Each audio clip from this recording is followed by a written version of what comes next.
Welcome back, my friends, to another episode 157. Holy shit, 157 of Lost in the Dark podcast.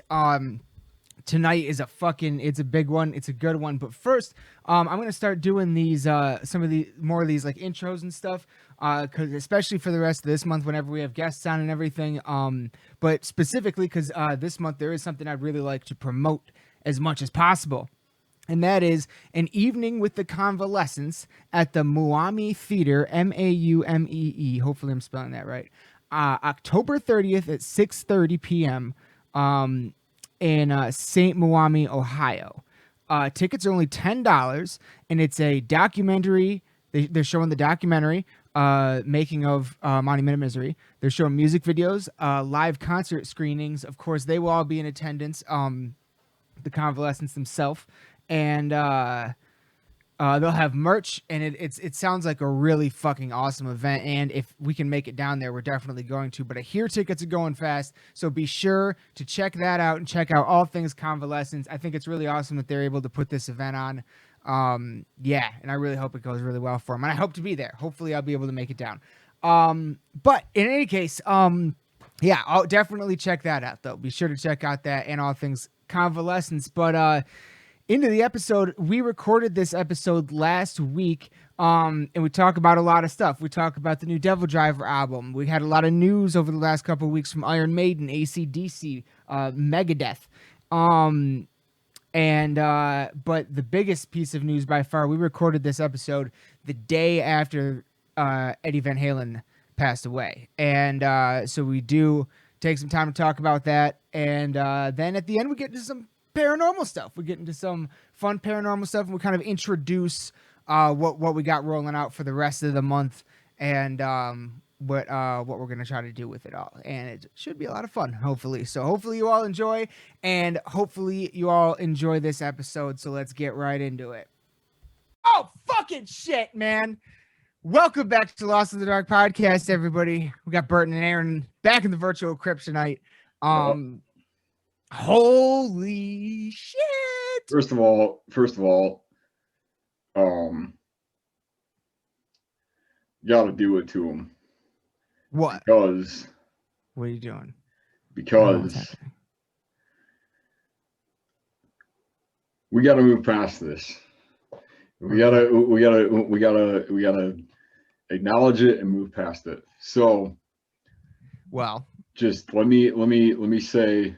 I wanna have a moment of silence real quick. I want to play this, and this is out of straight respect and out of straight honor to one of the greatest guitar players to ever touch the instrument.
Still, to this day, unbelievable. Almost not topped. Almost not topped. Yeah. I remember the first time I heard that, I was like blown away. Like, yeah. Oh yeah. Yeah. I remember the first time I heard it too. Preston showed it to me. mm-hmm. And he's like, this is the craziest shit I've ever fucking heard. And to kind of match it with, being like a lot of these songs are pretty, Running with the Devil, You Really Got Me, Ain't Talking About Love, Jamie's Crying, Feel Your Love Tonight. Like, what album is that? That's their self-titled. Van Halen 1? 78, yeah. So that's their first album.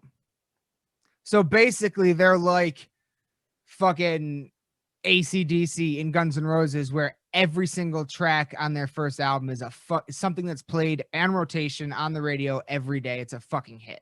Just like about. Holy shit, man. Like there's a few songs on here I don't really recognize, but I'm sure that I probably heard them if I've listened to them. But yeah, man, 1978 was the first taste of this that we got, and admittedly, when I was growing up, I definitely heard a lot of these songs, and even if you turn on the radio today and you hear at least once an hour one of their songs, it almost seems like it's just not to mention the fact that he's he had a big part in changing the the guitar game. Oh my god. You would be hard pressed to find someone who had a bigger influence over guitar players and playing style and all that stuff. Yeah. The things that he was innovative. You know what I mean? In such a wild ass way. Yeah. But yeah, I don't know when this episode is going to come out yet, but we're sitting here right now, less than 24 hours after finding out about the passing of Eddie Van Halen. And man, that's it blew. You're the one that sent it to me. It blew my fucking mind, dude. When I saw, I like my jaw, like what? Now that I think about it, I do remember hearing that he had been sick and stuff, but fuck, man. Yeah. I did not see this coming.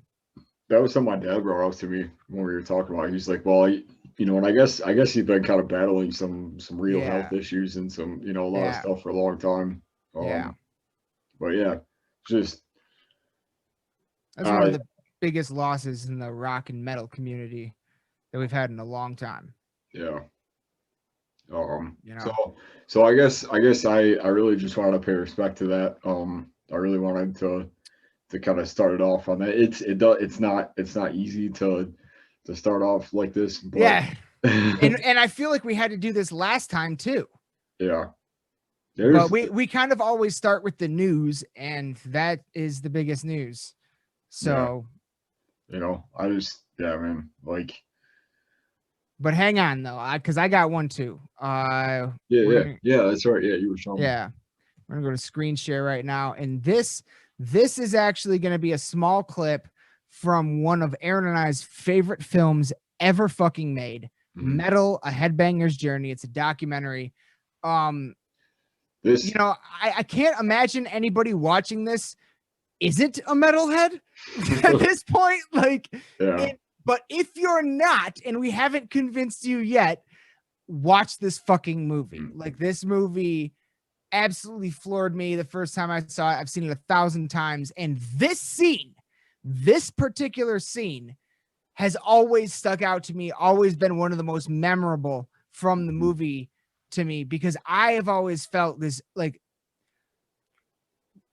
I've always felt that like a lot of us, metal never gets its due. Metal, it's always looked down upon, when in reality, it's one of the most eclectic and fucking versatile and forms of music, and it pulls from classical. You know what I'm saying?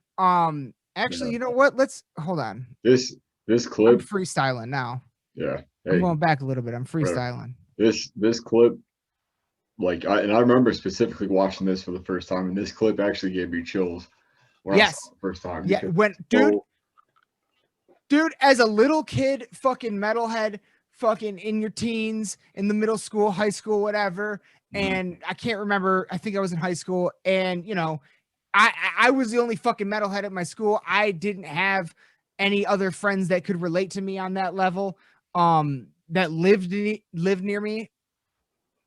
Watching this fucking documentary and this scene of them, like, in such an eloquent way, showing how this music is actually like way fucking like deeper than anybody said. It's like they're saying the words to how you feel, but the words you could never think of yourself. You know what I mean? It was like, whoa, that's exactly what I always thought. I just never like put it together. You know what I mean? Like, yeah. Oh man, it's like an epiphany. Like, it's fucking. Let's check this out. It's very short. Metal Headbanger's Journey. You know, learning and everything. Bach didn't go to college. Mozart didn't go to college. You know, virtuosic performers who. I'm fucking. Oh my god! This is live, baby. This is live. This is what happens when we don't know what the fuck we're doing. University with, you know, learning and everything. Bach didn't go to college. Mozart didn't go to college. You know, virtuosic performers who were known as improvisers. That describes Bach as well as it describes Eddie Van Halen.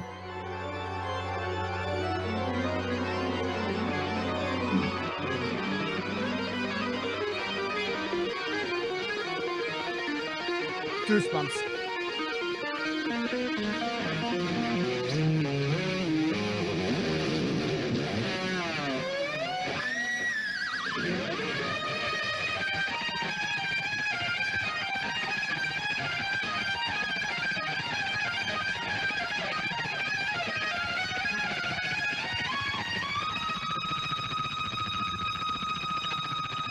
From Eddie Van Halen on, the guitar becomes so overdriven, so hot, that the models of playing from violin and organ become relevant to the guitar, which used. Now, I want to point something out right here real quick, because I remember the first time I ever saw this image right here, this scene right here. The reason why this blows my fucking mind to this day. I need you guys, everybody here seeing this right now, I need you to listen very carefully. We're probably going to get fucking pulled off YouTube for this. I hope this episode doesn't go down. I'll just reload it. Fuck them. I don't care. We don't make money off this. We don't know how. So,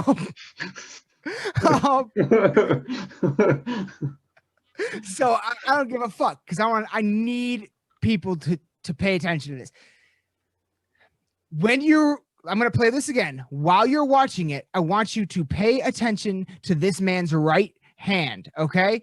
I want you to, it's going so fast you can't even see it. Okay. And when you're listening, don't listen to the notes being played. Listen to the sound underneath, because that is the pick hitting the string. That is how fast you can hear. You can't see, but you can hear how fast his fucking hand is moving. Yeah. Okay. Listen, it's insane. Listen to this.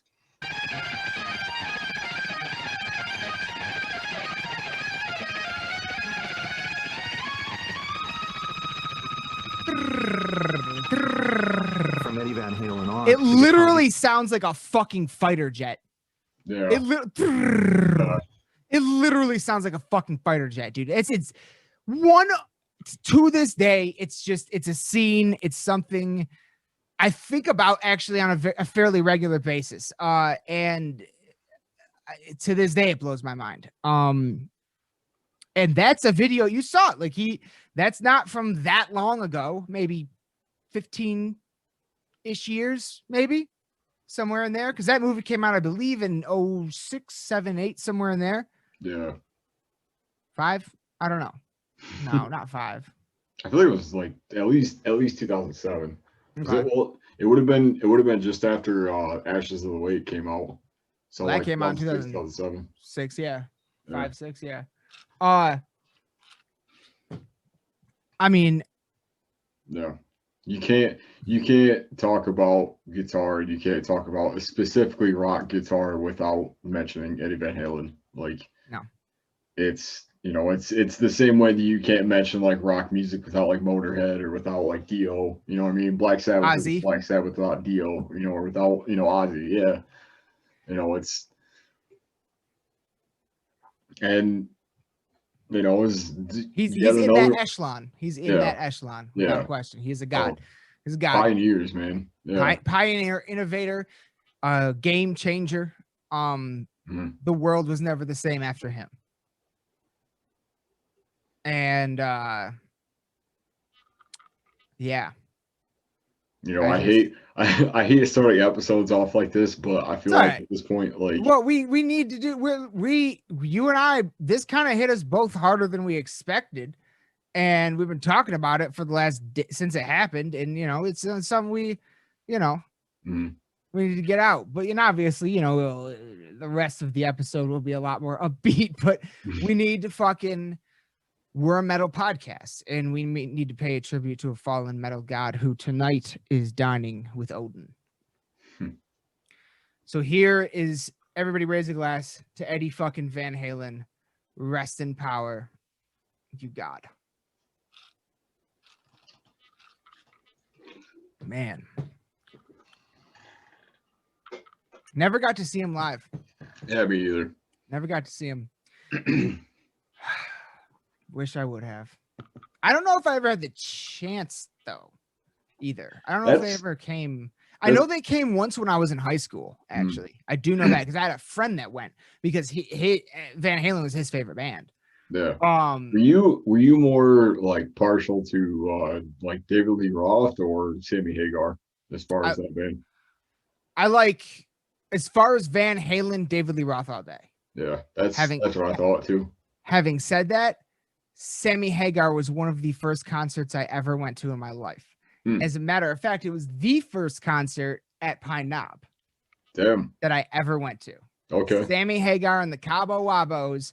And as an encore, Kid Rock came out and sang with them, and they covered Led Zeppelin songs.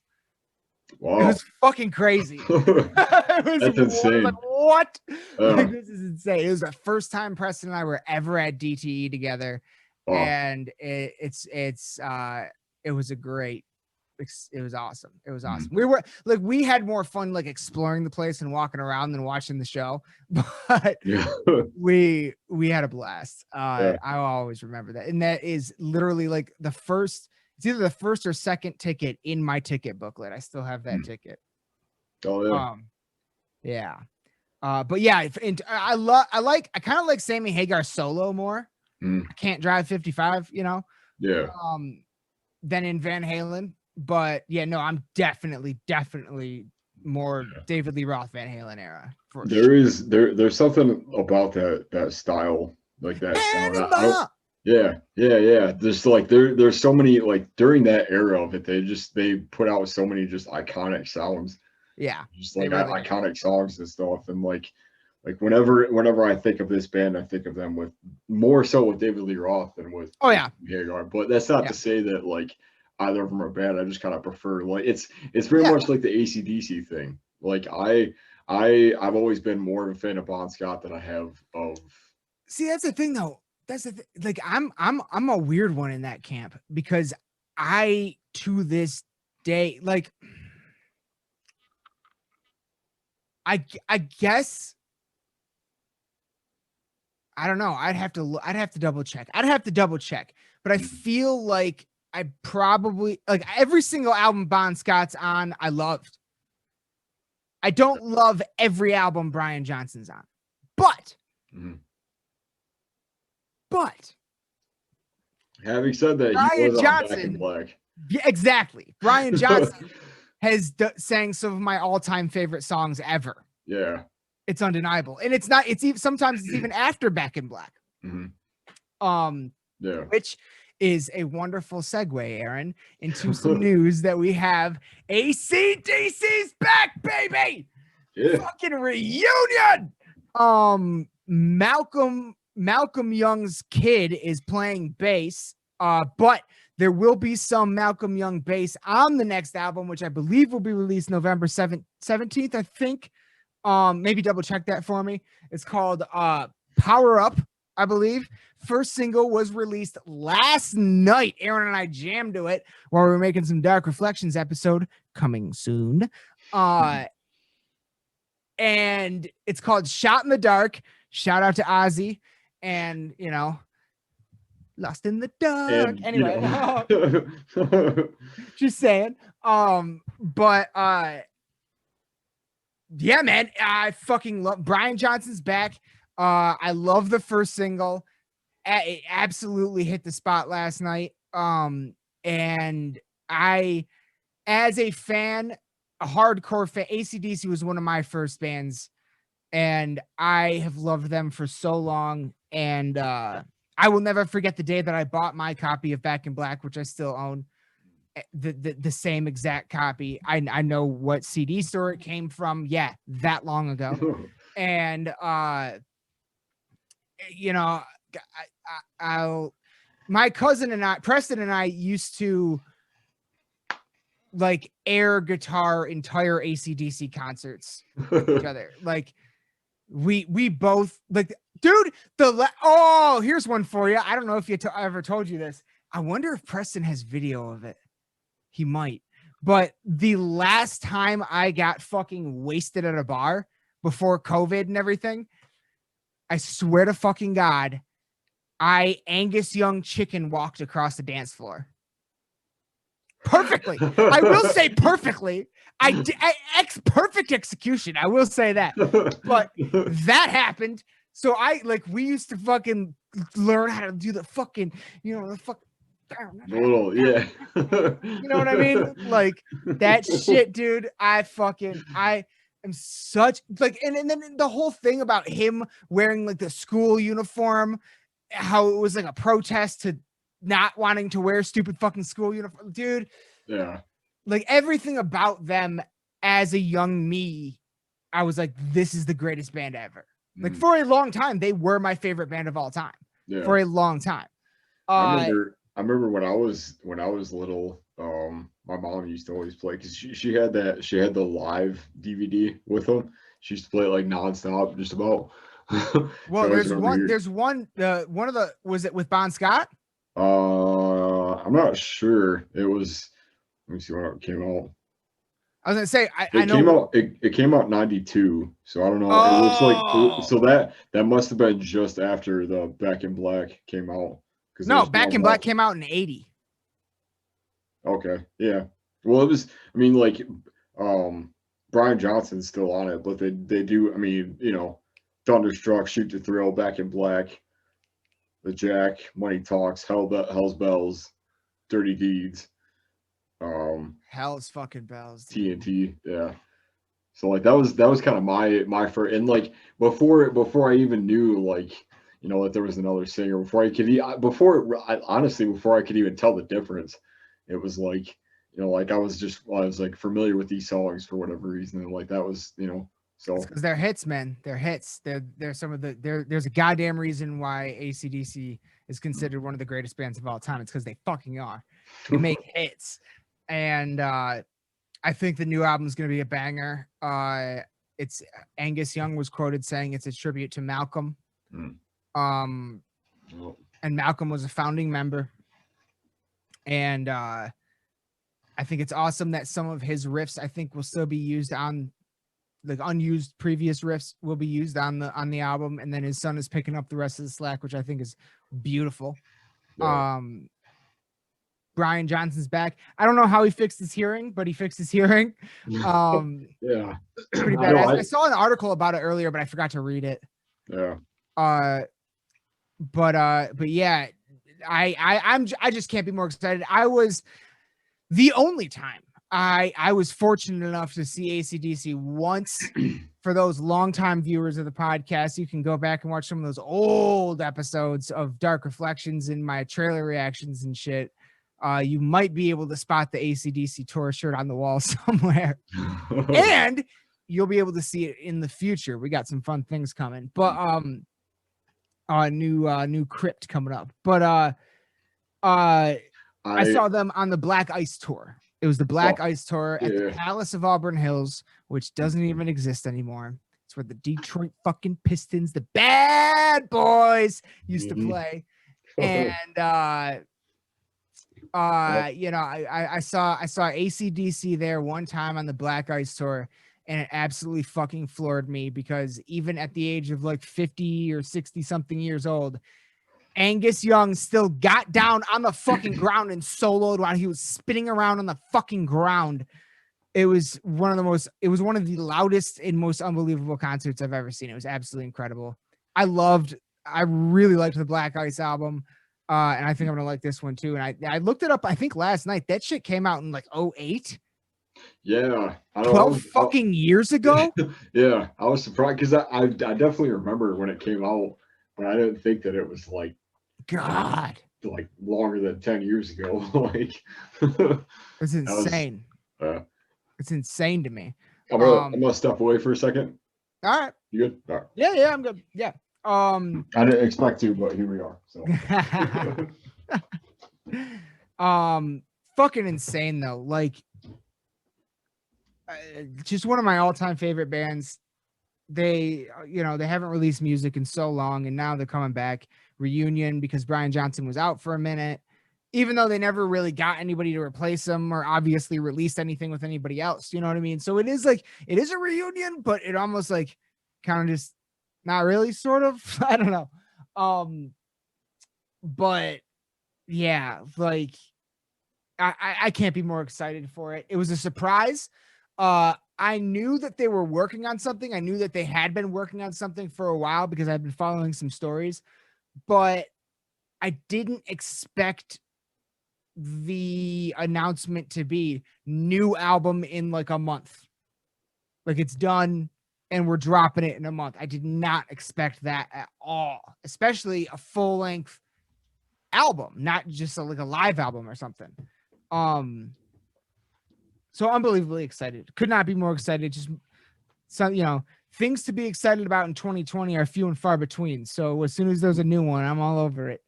But yeah, so AC/DC new album. Did you find that date for me? When's it coming out?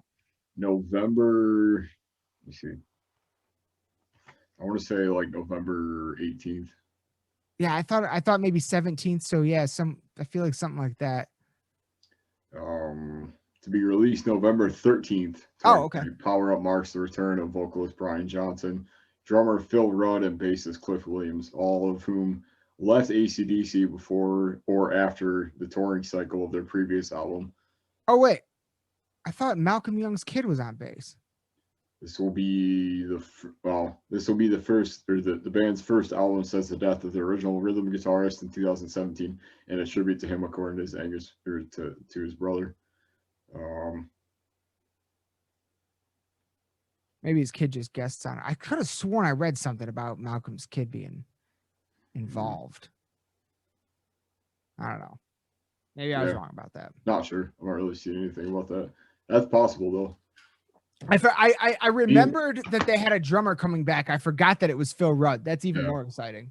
Yeah. That's even more exciting. Phil Rudd's awesome. But yeah, man, AC/DC's fucking back, about to let the world on fire 2020. And hopefully we get another chance to see him in 2021. That'd be cool. Because that is a concert you cannot miss. I tell you that right now. Just like every concert, forever. From now on, forever, every concert you cannot miss. You never know when's the last time, and you never know when they're gonna get fucking shut down again.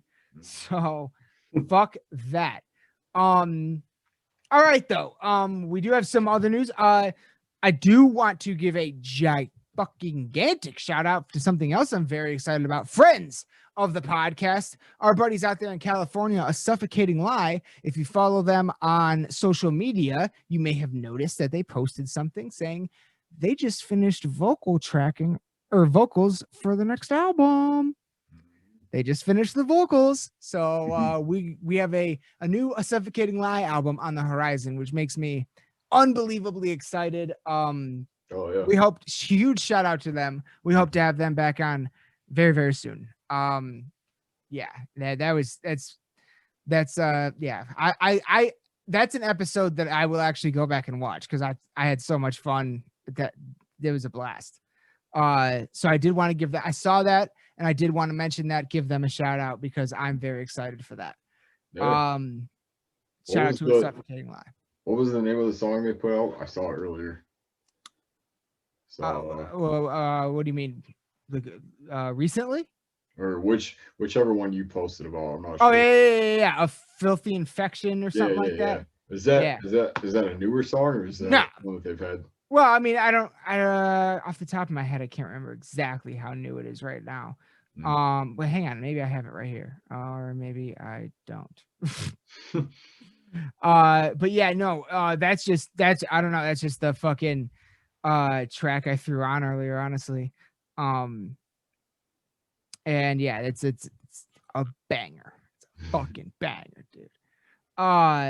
No, actually, I think that one is an older one. Now that I think about it, pretty sure that's an older one because, like, I think All the Marbles and Black Sheep are the two newest. Yeah. But man, they fucking rule. They're really good guys, and can't wait to have them back on. Really excited. So I'll probably be reaching out to them pretty soon, actually. And so yeah, huge shout out to them. And God damn it, I can't wait till they can fucking come to Michigan. God damn, party's going down. Yeah. Woo! The other thing, we got some other news from other friends of the podcast. This is my favorite. The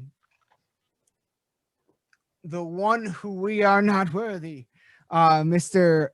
lead vocalist of the Convalescence, Mr. Keith Wampler. Shout out to the Convalescence because they have a wonderful event coming up. This is not a concert, but an evening with the Convalescence on October 30th at 6 p.m.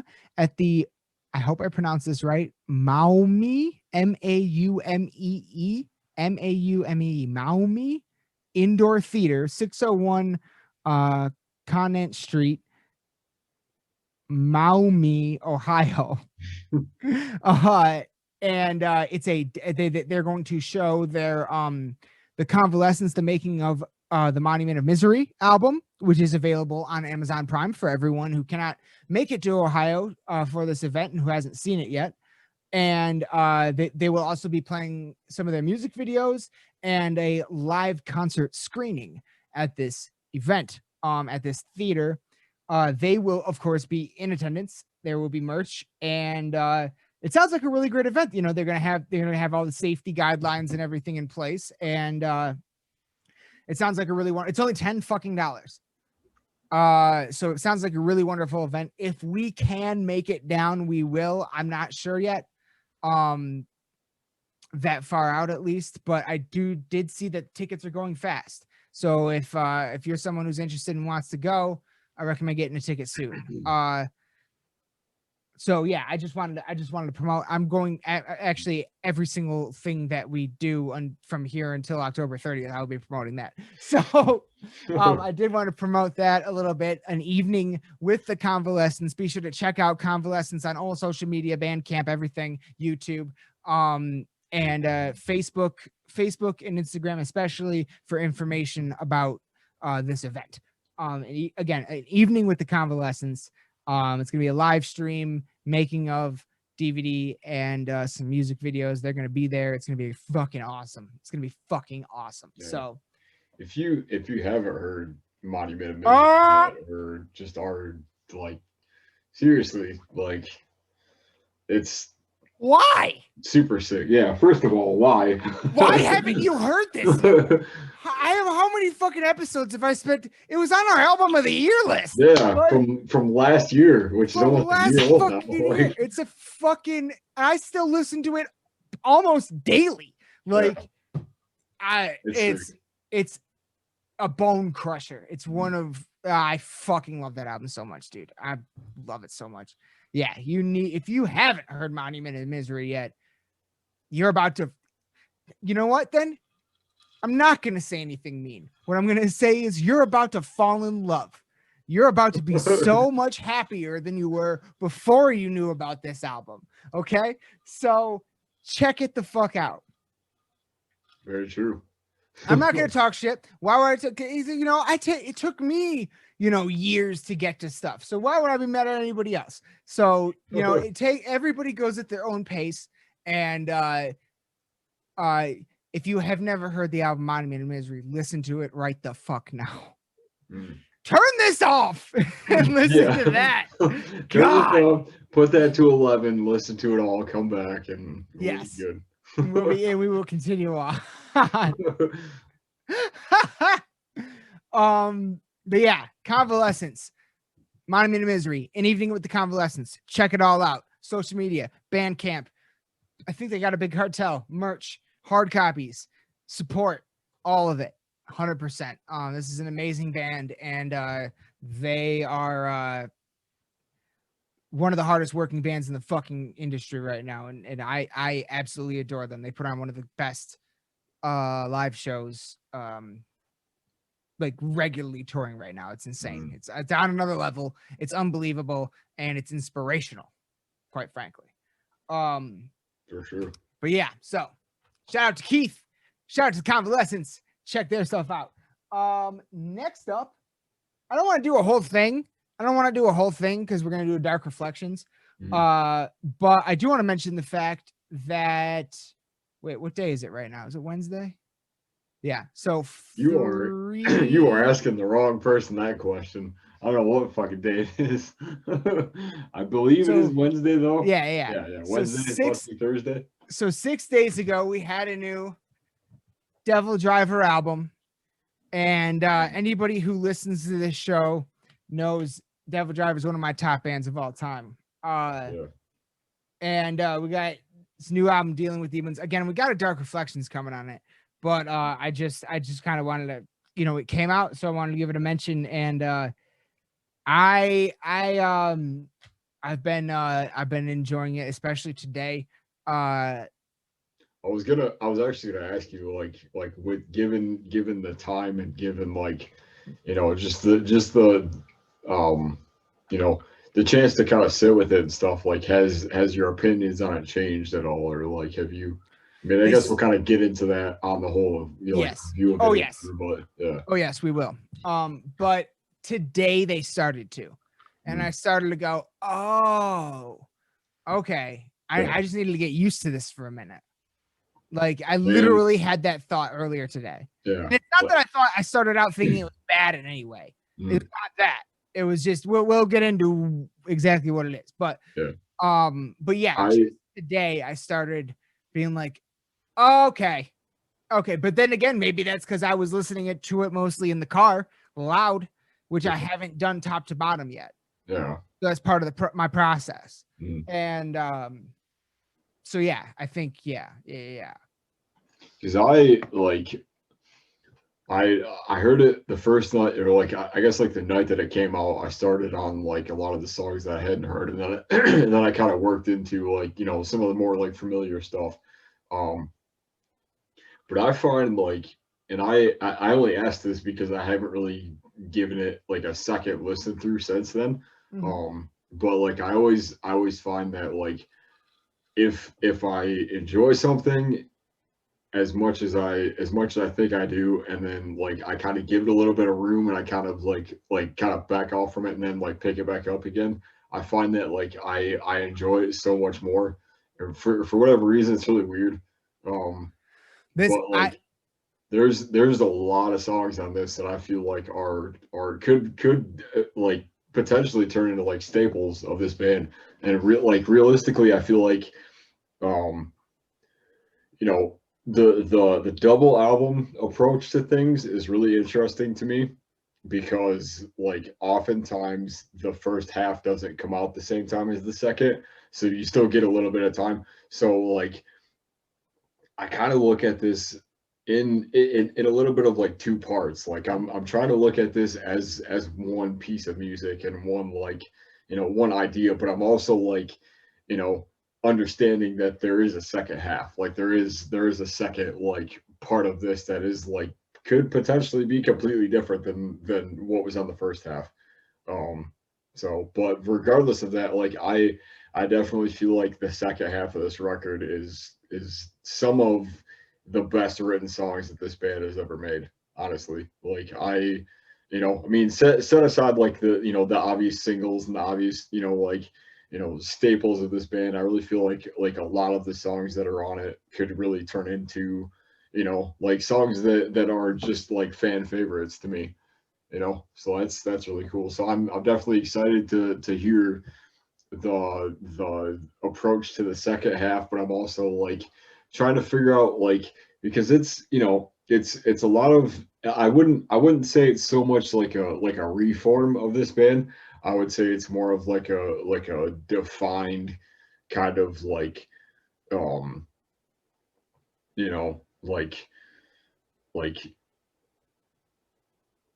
um Maybe I don't think how to shift. put this. Like they kept that same sort of like familiar style that they had, and that same sort of like signature like stuff that they do that's like that's like really like um just like pretty identifiable in their sound. But they also with the help of the Country Outlaws record and with the with that I guess a lot of the brutalness that was on Trust No One. I really feel like this is like a good like combination of those two sounds. So it's yeah, I found that like I'm enjoying it a bit more than I thought I would, and also a bit more than their last few records, Oh honestly. yeah, hell yeah, dude. So Yeah, yeah. No, yeah, we'll get into it obviously on yeah, the Dark Reflections. That might be yeah, a long one, but yeah.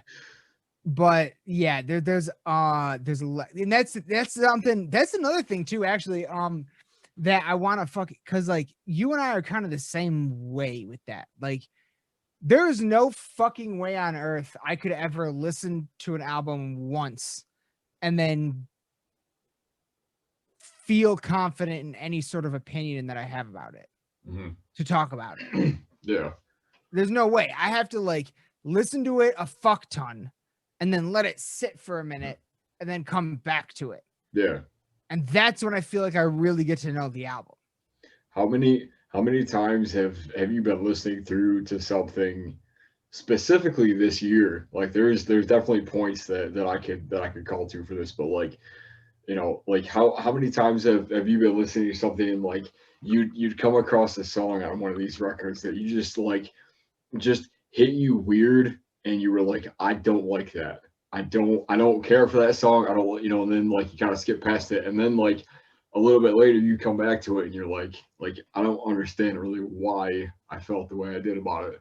Like You that's end up kind of liking it later. Yeah. yeah, that is in a sense like what the entirety of the last couple Doe Driver records have been for me.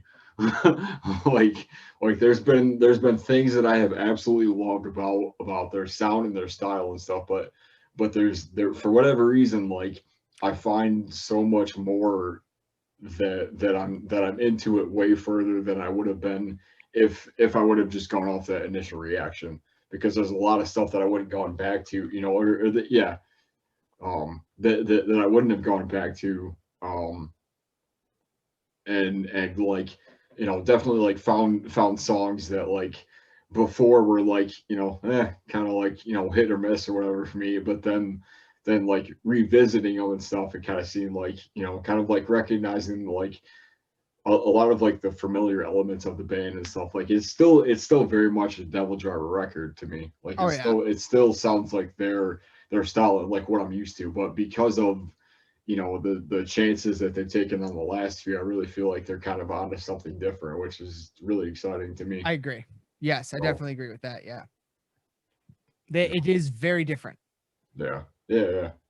Yeah. There's a lot of like unexpected like slide guitar stuff, Mm-hmm. and like just that more like they're definitely driving more into like their southern roots on this one, which is really cool. I agree.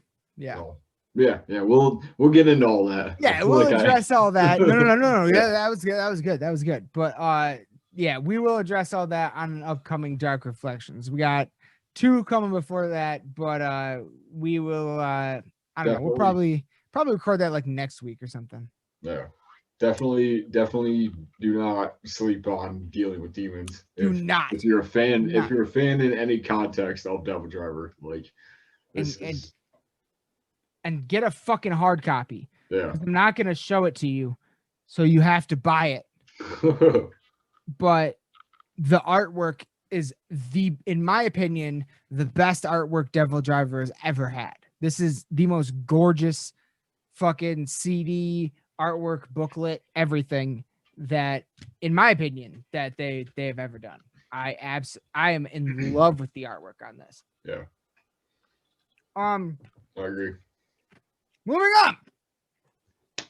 We had well, as and I only actually wrote this down because, dude, we should start man, I don't know.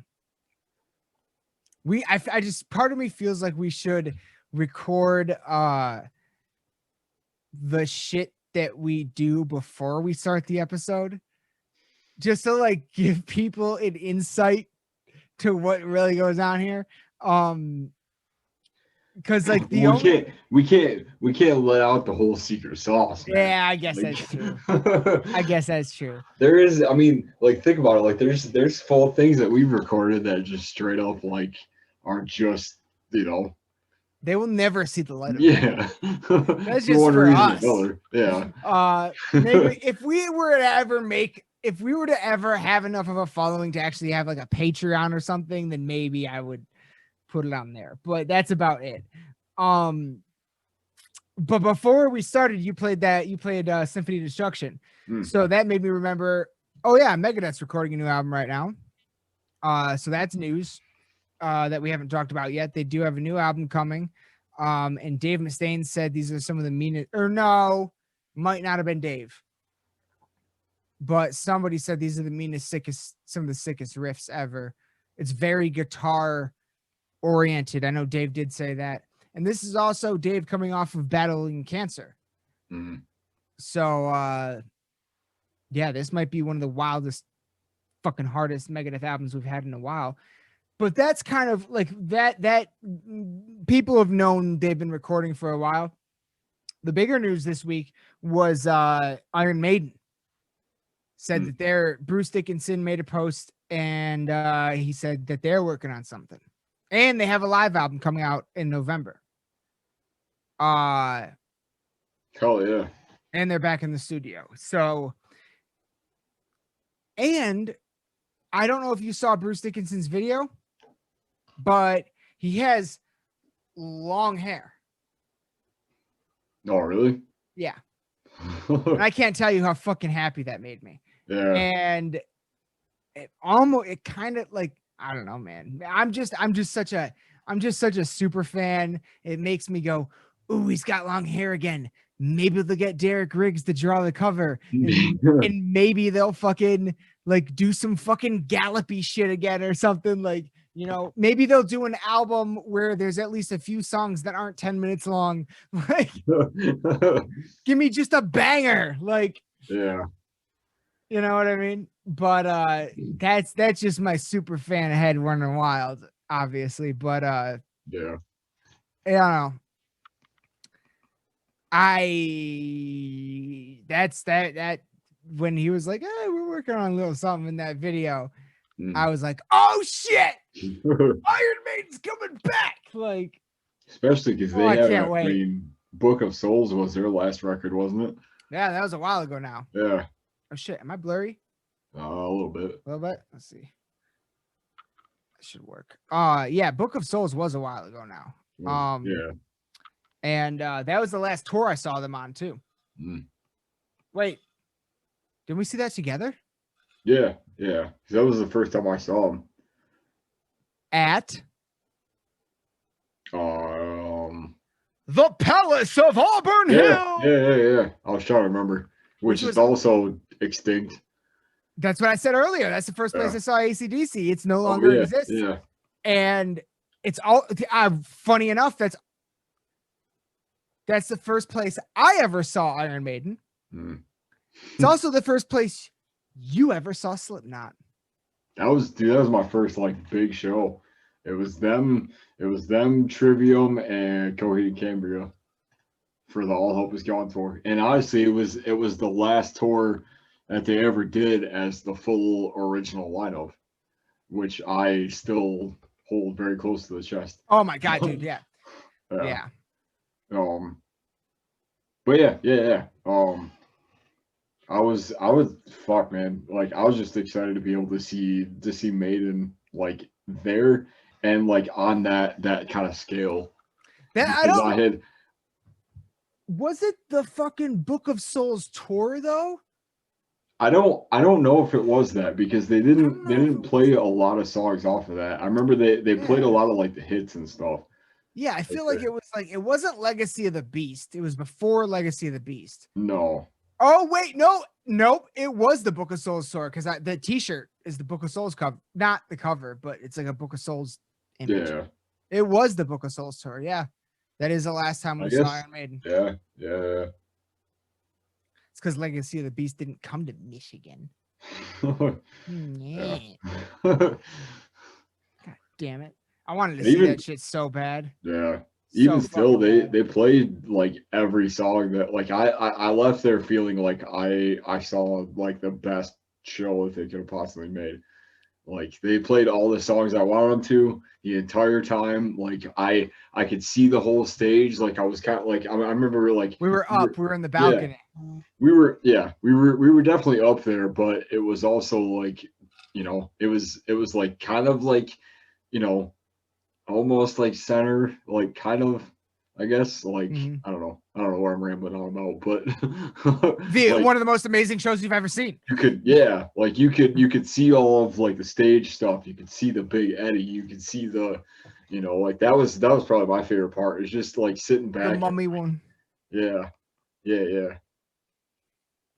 Eddie. Watching fucking Bruce battle Eddie during one of the songs.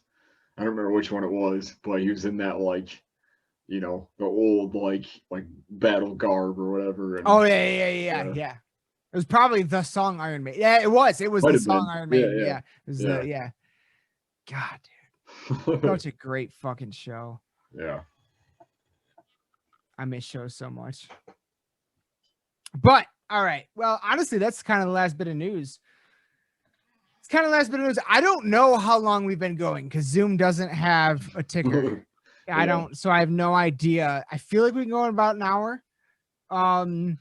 So now the show really starts. This is for the loyal motherfuckers that stay this long. Yeah. Y'all know. Shout out to Aaron from A Suffocating Lie. I feel like you might be watching right now. You're gonna be out tomorrow. I don't know when this is coming out, but tomorrow for us right now. Matter of fact. Oh, Aaron's smoking with me. Aaron normally doesn't like to smoke on the podcast, but tonight he is. Oh, fuck you. All right. So, what I want to talk about right now is, I want to let everybody know who's watching right now that we're gonna do something a little special for the month of October. The month of October, Halloween, fall, horror. You know what I mean?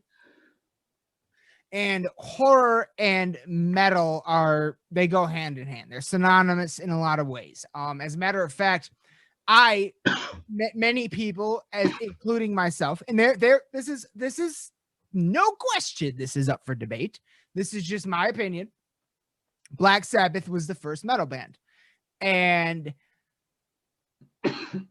they didn't start that way. They started as a blues band, and they got that sound, and you can see this is documented in documentaries I've seen.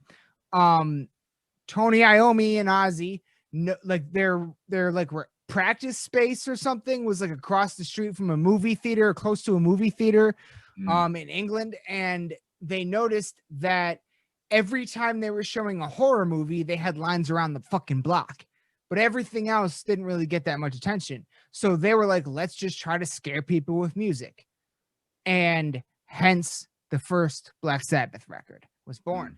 That's why you got the tritones and tritones, baby. Song. Yeah. Absolutely.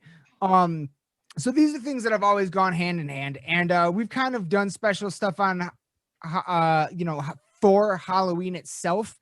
on this podcast before, but this month we're taking it home, and every episode is going to be oriented in some way towards something paranormal, Halloween, spooky, something. Every single episode we're going to have guests. We're going to have amazing guests. We already have a few lined up. One I already gave away. And so yeah, we're gonna have some guests.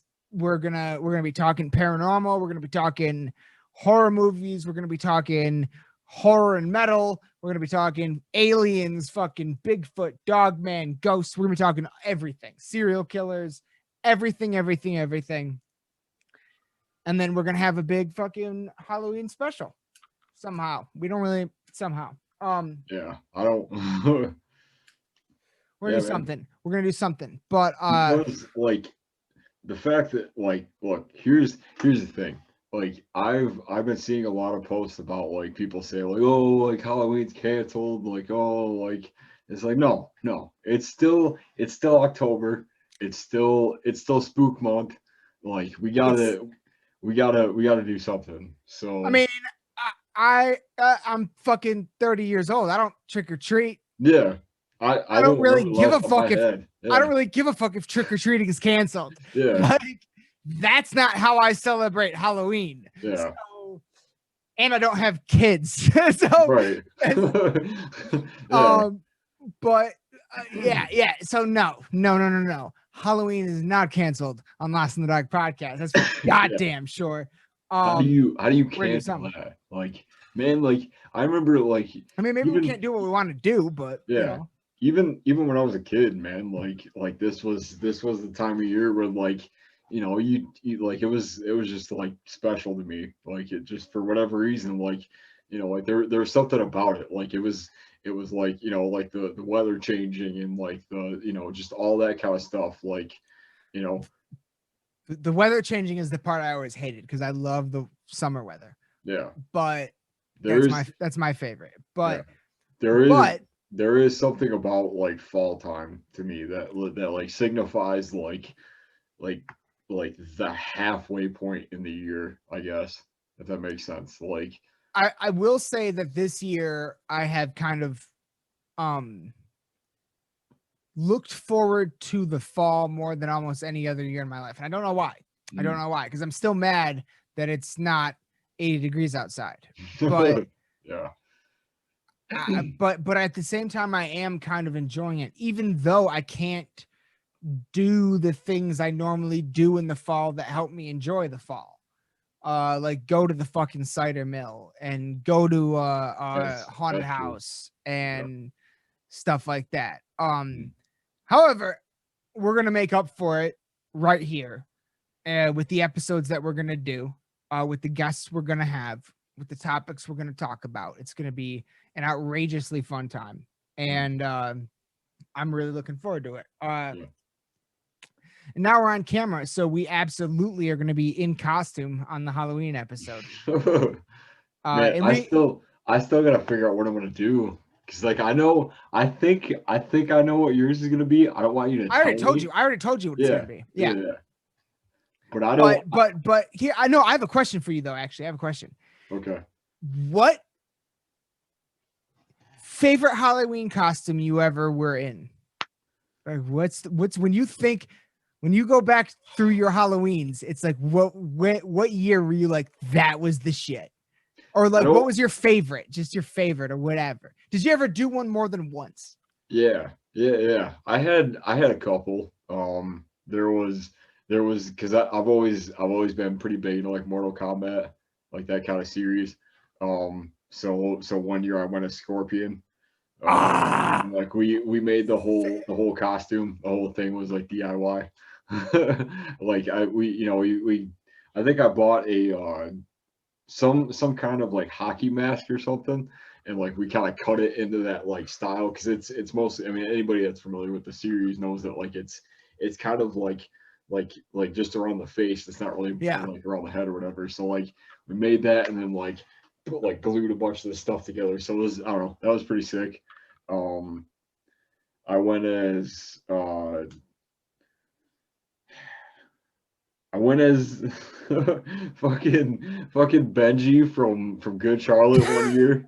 I had the whole like I was dressed. I mean, it was which is basically like let's just be a goth kid. Like Right. now, like Right. I had like the eyeliner and like the black clothes and stuff. Like so that was kind of interesting. That was like 5th grade, I think. God, I'm trying to remember some of the other ones. We got to dig up some pictures.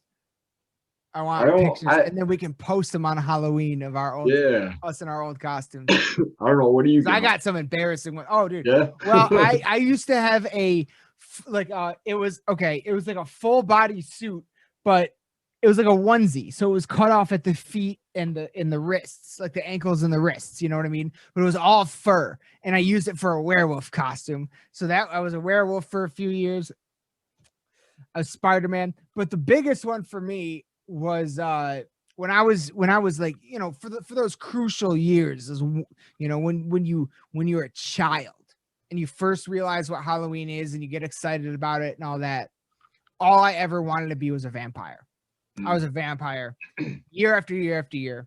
I went from like full on like, black and red cape, hair slicked back Dracula to like the more modern looking ones, everything. Like and I'll never forget this. I remember one year it was the first year that I remember, at least, where when I went to the Halloween store, they had those fangs that like stuck on your teeth. You know what I'm talking about? Yeah. Not just like the stupid white ones, you know what I mean? Yeah. They had like the whole, real like, face looking guard ones. kind of thing. Yeah. And I freaked out. I was like, oh my God, I need that. But the fucking glue in them never fucking worked. So my dad one night, he took me up to Walgreens and to get some like we were gonna try some like denture glue. We were to get some like what people use for dentures, And this is thinking back, this is the weirdest fucking story, dude. Like, this is so weird when I think back. But there was this guy, this creepy looking motherfucker, kind of looked like a metalhead, like in the aisle. And thinking back, it's like, why the fuck was he even there? But like, I noticed when I walked in, I noticed like he was like, his mouth was open or something. I remember noticing that he had fangs, like vampire fangs. There's just this guy in Walgreens with fucking vampire fangs. And we ended up in the same aisle as him. And I don't remember if I asked my dad or if he just did it on his own, but he went up to the guy and asked like where he got the fangs, or like how does he keep the fangs in, or something like that. And the guy looks at my dad and goes, "They're real."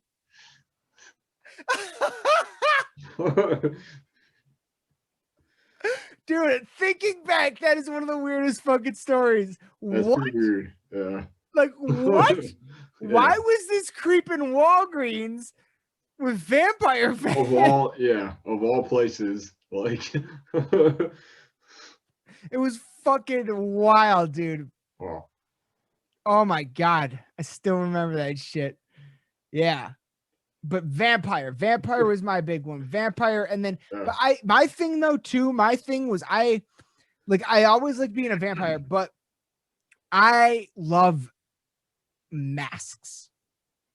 I love a really great mask. So do I. Yeah. I remember when I was a kid and going into like Halloween stores down in like Taylor in like the greater Detroit area, the suburbs of Detroit and stuff, downriver. Yeah. We had some really cool Halloween stores, and they had some really great masks. And I remember seeing like just a beautiful, like perfectly sculpted, massive, like alien, like the alien masks. You know what I mean? Yeah. Predator masks. Yeah. Fucking like just werewolf masks, just like the coolest fucking masks. And I think part of that comes from I was always a big fan of Goosebumps. My favorite one was the mask, the one with the green mask. Oh yeah. which I actually own there's a really great company called Trick or Treat Studios. There's that trickortreatstudios.com. They make incredible masks. That's one of them. They also make Iron Maiden masks, Eddie masks. They're wonderful. They're a really cool company. And if you're into masks, I recommend checking them out because they got everything from every movie and everything. Yeah. I actually don't know if they have Predator or Alien masks, now that I think about it. But like everything else, pretty much. Yeah. There's something about like I've I've always really enjoyed the the original Michael Myers mask from the first movie. The William Shatner. Yeah. Or which I found out about way later. Oh, me too. Oh, me too. Yeah, me too. I was like, damn, that's like it's fucking crazy. Yeah, I kind of see it now, like kind of looking at it. But like there's also something about like the way that it was almost like re-envisioned in the Rob Zombie movies. Mm-hmm. That is just creepy, man. Oh, like my it's God. just dirty. It's just like yes, dirty. Yes, it was. You know, I don't know why. I feel like we've talked about this before, but I feel like a lot of people, I never understood. Like, it was always weird to me when like I would go see a movie and absolutely fucking love it, and then like a lot of people didn't like it, and I'm like, what? I thought that was like incredible. Like that first one that he did, dude. I love that movie. Yeah. I fucking love that movie. It's one of my, it's not, I don't know where I'd rank it, but I would call it one of my favorite horror movies. I don't know where I'd rank it, top 10, top 20. I don't know where I'd rank it, but it would be on the list. There's no question. Sure. Yeah. I fucking love that movie. I don't know if I would say this quite the same about the second movie. But I also wouldn't say the same about about Halloween 2, the original. No, yeah. Because the first one of that was way better too. Yeah. So, and I love that movie. I love both those movies, but the first one's way better because the second one's like confusing, just like Rob Zombie's. Yeah. Yeah. I don't know. So, I need to, because honestly, I think that like because I remember like I don't know if I ever finished it, but I started House of 1,000 Corpses. Then this is, I'm gonna show my fucking, people are gonna call me a poser now, but I have never seen Halloween 1 and 2 are, I think, the only Rob Zombie movies I've ever seen. I think. So you've never seen Devil's Rejects or House of 1,000 Corpses? Damn. Or the other one, Salem's Rejects. Oh, God, what was that called? Lords of Salem, I think. Lords of Salem, yeah, that was it. It. Lords of Salem. Yeah. I haven't seen that. Or and I feel like a piece of shit. Well, frankly. I will say the one out of all those that I feel like you should really see is Devil's Rejects. Like that movie. Like I remember the first time I saw that, like it freaked me the fuck out. Like, what is it about? It's just intense. Like, that's the thing, is I don't know what any of them are. No one's ever told me what any of them are about. So I'm just like, I really like Halloween, but I don't know what these movies are about. So I don't. It's about a family of grave robbers, basically. Like,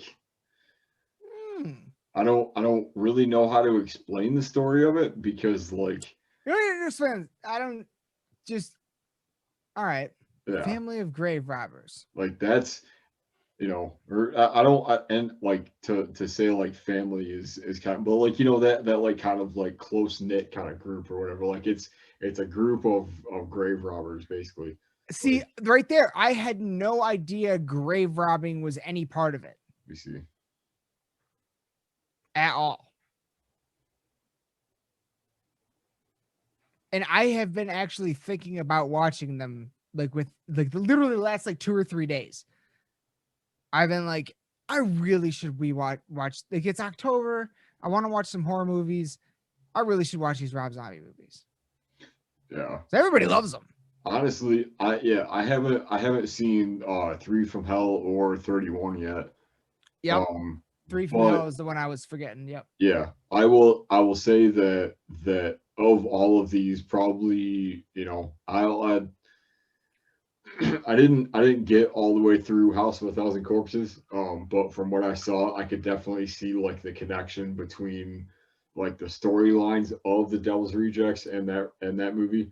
Um, but I'll say that of his movies, and like when I kind of became familiar with his kind of like filmmaking, was that movie, because I that was one of the first that I ever seen of like his kind of style and stuff outside of and I think that maybe like the Halloween movies came after that. Oh Um, yeah, I think at so. least at least when I saw them. But like yeah, like those I would say like and they're kind of tough to watch. Like it's pretty brutal. Like it's pretty there's a lot of stuff in it that's pretty like over the top, but that's at the same time like that's kind of how I felt about the first, or like his remake of the Halloween movies. You know what I mean? Like cuz there's a lot of stuff in that that's like holy shit, you know what I mean? Like Yeah. just really Yeah. yeah. Like gut churning. Yeah. Like even to people like us who buy albums based on how horrifying the cover is. Even to people who love insane horror, there are things in that Halloween movie that still make me go, ooh. Yeah. Oh Yeah. God. Oh God. And I don't like, and I see that's the thing, is like within the genre of horror, I don't like it's gotta have a great story, man. Like I don't like this. I've never been a fan of the fucking Saw movies, you Okay. know. Yeah. I was Like actually gonna ask you that. Like, what do you look for when you think of like best top 10, like number one best horror movie you've ever seen? Like, what do you look for when you? when someone asks me that, typically I say Silence of the Lambs. Okay, I that's fair. fucking love that movie. But when I see, but here's my problem with it though. Not my problem with the movie. My Mm, problem with my placing that movie on that list, because people do. It is a horror film, I believe. Uh, that's I think the category it's in. At least that's the shelf it used to be on in the video store. yeah, Uh, I'd say so. but my problem with that on that list is that movie has never scared me. I just love that movie. It's intense and like edgier seat shit, but it never like scared me. You know what I mean? Mhm. Like I want something that fucking scares me. And You know what that was for me? Like when I first started watching scary movies, it was Texas Chainsaw Massacre. Like which one? for just the original, like the Oh, straight okay. up like 80s movie. Yeah. For whatever reason, like I remember the first time, and I don't know if it's like the way it's filmed or the way that like all the stuff's portrayed in it, but like for whatever reason, like that first part of it, when and I mean, taking into consider, like I've seen it since then, and like I'm definitely familiar with the story or whatever, but like at the time I think I was like 17 or 18, and like there was that part in the first part of the movie where they pick up the hitchhiker and the dude's Mhm. like crazy, he's like cutting his hands up and stuff, Yeah.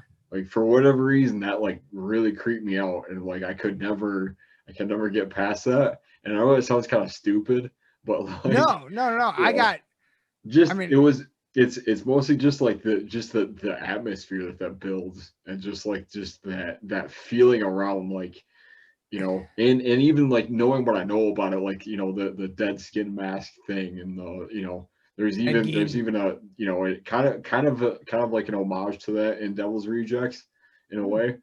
It's kind of interesting, like that's same cool. kind of thing happens a little bit. um Okay.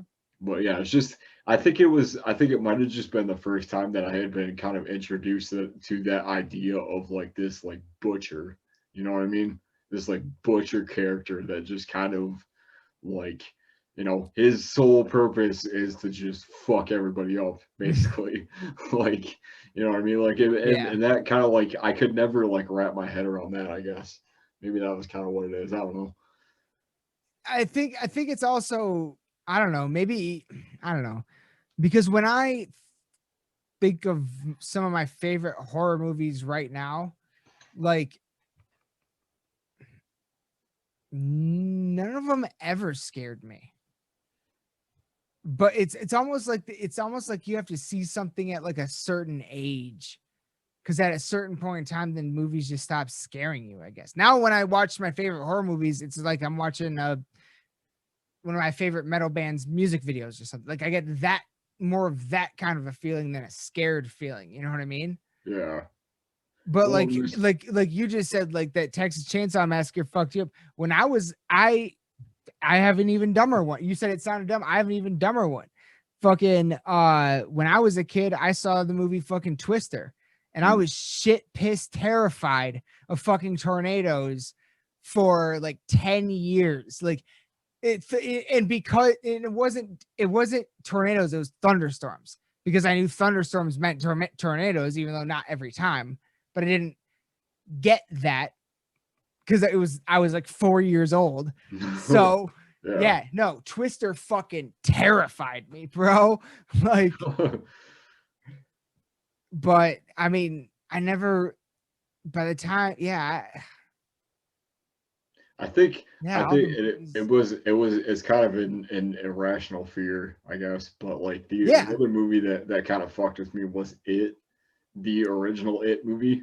See, I've never actually seen that. Yeah, like it's not, and honestly, like there's points of it that are actually kind of funny. Like even though they're trying to be scary, like who or like creepy or whatever, like there's just Yeah. points of it that's like, you know, like that's old school kind of stuff. Like and honestly, like the remake, like at least the first part of it, I didn't really care too much for the second part of that of the remake of it, but the first part of the newer movies that came out was actually like there was some stuff in that kind of like resembled like bits of the first movie in a sense, as far as like the feeling of it and stuff. But like for whatever reason, I remember it was that initial scene when like the kid finds him down in the sewer when he's talking to the kid, like it's everybody knows that scene. Yeah. And then it was the other one where for whatever reason, like it really bothered me. Like there was the one about he's looking through like the book or whatever, and it just starts bleeding everywhere. Like for whatever reason, like that stuck with me. That just creeped Actually, me I the have fuck seen out. that scene. Yeah, yeah. So you know what I mean? Like it's Yeah. just there's just something just not right about it, and like for whatever reason, like that stuck with me forever. Like This is really weird right now. I'm having like really weird, like talking about this with you right now. It's like therapy. Like shit, I feel like shit's flashing back that I forgot about, like that I I'm not. haven't I'm thought about in definitely. years, dude. No, dude. Like, I'm definitely not scared of that stuff now. Like it oh doesn't yeah, really, of yeah. course. But there's just like for some reason like there's just these things that or like I guess like let's say like the Exorcist, for what like that movie for the longest time just bothered me when I was like 13, 14 years old, man. Like that shit like scared the fuck out of me. See, I didn't see that when I was that young. But yeah, I hadn't either, honestly. Like it was way later until I saw the actual movie. But like I knew about it. I'd Oh, seen like bits of it to know okay. kind of what it was about. Okay. Like it was on those like like whenever those like you know I guess it was more like VH1 kind of stuff, like where they do like all like horror moments or like Oh, that okay. kind of Yeah. stuff. Like Yeah. it was one of those, and so like I would always kind of get exposed to like horror movies through that and just through like popular culture or whatever. But like yeah, that was like that the part where she's in the bed, she's talking to the priest, and she's kind of like fucking with him or whatever, and then like her head turns all around and she starts like throwing up everywhere, like yeah. Yeah, Yeah. like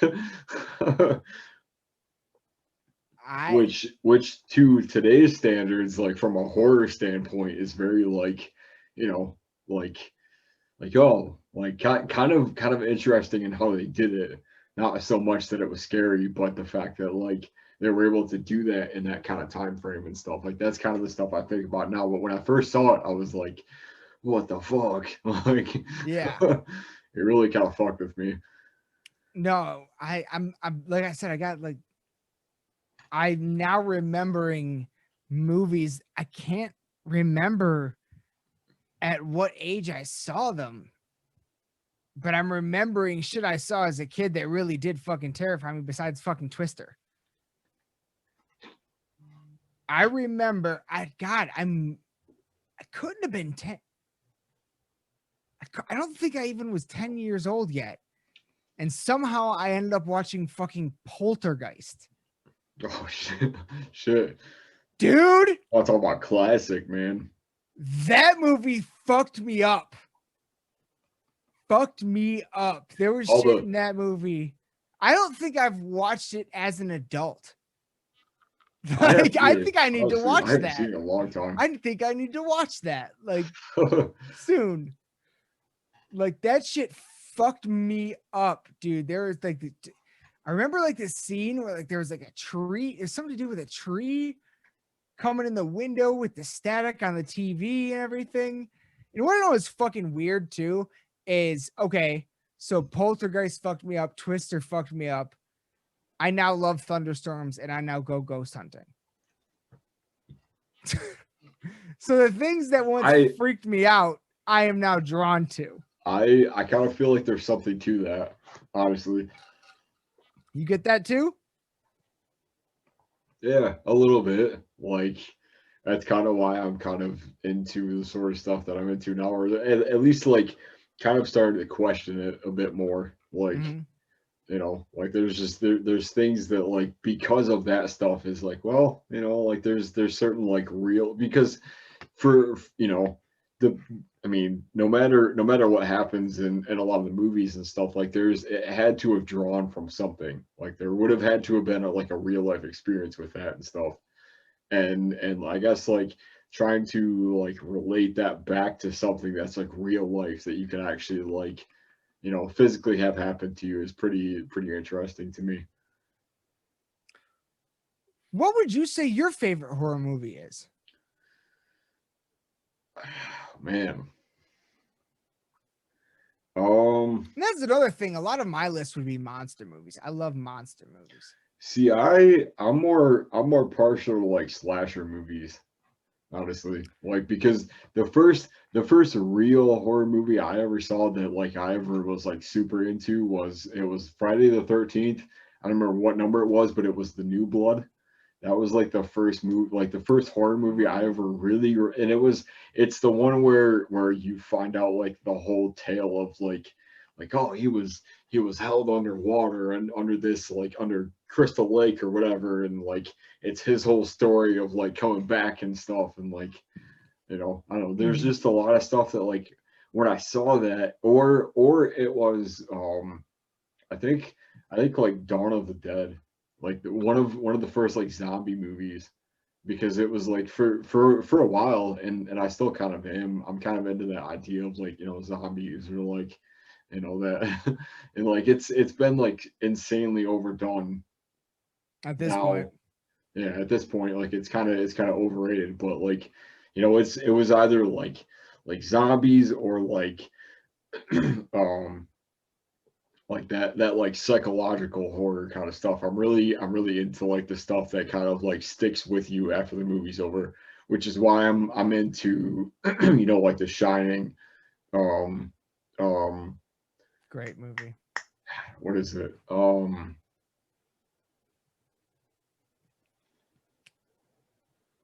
I guess a lot of the Halloween movies do that to you.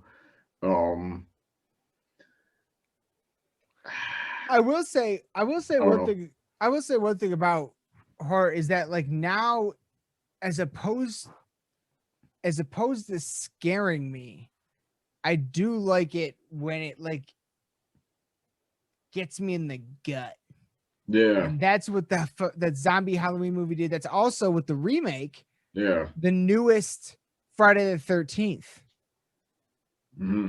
That movie, I was Brutal. uncomfortable for the fucking movie opens with him stringing someone up over a campfire in a sleeping bag. Yeah. That I haven't. that might give me a nightmare tonight. I'll say I haven't seen that movie in years, and I can still pinpoint like that exact scene. Like I know exactly what that looks like. Fucked up, it's dude. terrifying. It is so fucked up, dude. Yeah. Anybody who's seen that knows what you're talking about. Oh my God. That is a fucking brutal fucking movie. That's a good one. But I know we've talked about it, but have you seen The Jacket? Yeah, we watched it together. Okay, good. Yeah. Okay. Oh man. Yo, that movie's on some other shit. You said psychological thriller, and that's the first place my mind goes to is like Adrian Brody in The Jacket. Ugh. One of that's on the favorite movie list of all time too. I fucking love that movie so much, dude. The Sleeper. Nobody's seen it. Yeah, I need to rewatch that because I haven't really seen that since we watched it. But yeah, like, there's like I am so uncomfortable watching that, and it's because I have a bit of a phobia, a bit of a phobia of like tight spaces, and so so the cluster. Yeah. So like as soon as I saw like as soon as they like put him in there the first time, he's just freaking out like that hit me in such a real way. I was like, holy shit, like that's how I would feel about that. Like and every time since then, like and that's kind of I guess I don't know if maybe that's why I haven't seen that since, but that's a big part of like, like what freaks me out about that movie so much is like it's just it's too real. Like it's just you know what I mean? Like I mean he's such a great actor. Oh yeah. That's the other thing is like it's so well put together. Like it's so believable. Like the entire story is very like, something that I feel like could actually happen. It's insane. That's so fucking crazy, dude. Yeah. Fuck it, dude. You know what though? Maybe we do. I'm a sucker for insanely relatable stuff, but I'm also a sucker for like the stuff that like you kind of relate to, but like the kind of or like I don't know, like I guess I'm kind of like two spectrums of it. Like I like the believable stuff, but I also really like the like insane like fantasy side, like super gory, like Hellraiser kind of stuff that's just like over the top, because that's just fun. But at the same time, like there's something about, and I guess that's why like Midsummer stuck with me, or just those kind of movies that are very like psychological, very like kind of really like make you think. Like I feel like that's a bit more scary than like monsters or like. Oh, it definitely is. It definitely is. And I love a good psychological thriller. It's just I don't know. I haven't found that many that I particularly connected with. Yeah. I think the last one that really hit me was Us. That's a God. Us. That's a straight up horror movie. Yeah. Yeah. Us I and love that. God, what's the other movie he made? Get Out? Yeah. Get Out. I fucking love those movies. Yeah. Those, and I will give it to A Quiet Place. Those are probably my favorite 3 horror movies of the last few years for sure. I like A Quiet Place a lot. Yeah, it was very good. It was really like kind of the same thing. It felt believable to me. Like that felt kind of realistic. Yeah, it was intense. Yeah. Fuck, what was I about to say? I was about to say something though. I haven't seen it, but what's that movie about? What is it?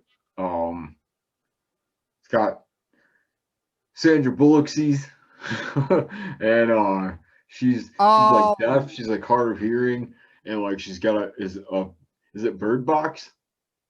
Yeah. Like, I haven't seen that. Yeah, I haven't seen it either, but there's also something about like there's been like quite a few of those that have come out that like that kind of like put you in this space, you know what I mean? And Mhm. really kind of make you like as like really understand the conflict of it. Mhm. Which I enjoy a lot. And that was kind of one I think The Quiet Place is one of those. It was very much like there was points of that where like they would cut the audio and like you would fully understand how that character felt in that Yeah. moment. And I feel like that's an entirely different form of horror and of suspense and of that doesn't really get talked about a whole lot. And I feel like that's an entirely different type of fear to me. Yeah. Yeah. I don't know how we got on this, but hey. We're here now. Yeah, One thing I will say too is like in the fucking when I was really starting to like get to an age where I could go to the movies by myself and watch whatever I wanted to watch and stuff. yeah. Uh it was at a point in time where the things that were popular, the things that were being made were like kind of like just mindless murder shit. Kind of like that's kind of what I always associated Saw with. Yeah, It's just kind of like mindless killing, and I'm not. That's yeah. not. That's nothing to me. And then there was also like the Scream series, which was I don't know. I just never like. I liked it. I'm into it, but like it was never like wow. Mhm. You know what I mean? Yeah. And then there was also like these American adaptations of these like Japanese horror films like The Grudge and The Ring that got very Mhm. popular. All kind of those things got popular at the same time. The other thing, the thing that I did gravitate towards that got popular at that time started in 1999 with the Blair Witch Project. Oh, the found Found footage. the found footage style I'm stuff gonna I I'm gonna fucking love. I'm gonna peace out for a second, but I'm gonna pick back up with that. Give me You a know sec. what? Yeah, hold on though. Hold on. Fuck. There's no way to timestamp this. You want me to stop this? Yeah, let's stop it for a minute. We'll just come back because I Okay. gotta piss too. We're back. So yeah, we're talking about found footage movies, and that's kind of like just a genre that I gravitated towards at that point in time. Those are the movies that kind of freaked me out the most, that like I thought were the most entertaining. And then you showed like there was the Blair Witch, obviously, Paranormal Activity. Hmm. Then there That was was those VHS movies you showed me. yeah, Those were pretty good. And yeah. then even recently I saw the fuck. Yeah, I'm pretty yeah. I think it's a show on fucking Quibi. I'm pretty sure. It's called like 50 States of Fright, and it's Sam Raimi, and it's like an Hmm. anthology series where it's like each episode is a standalone, but some episodes have more than one. It's like part one, two, three kind of a thing. Oh, Um, okay. but each episode is only 10 minutes long. Hmm. Uh, but I feel like I just watched one of those where it was the first time I'd ever seen Sam Raimi, Evil Dead, do a fucking uh found footage thing of any kind, and it was Hmm. fucking dope.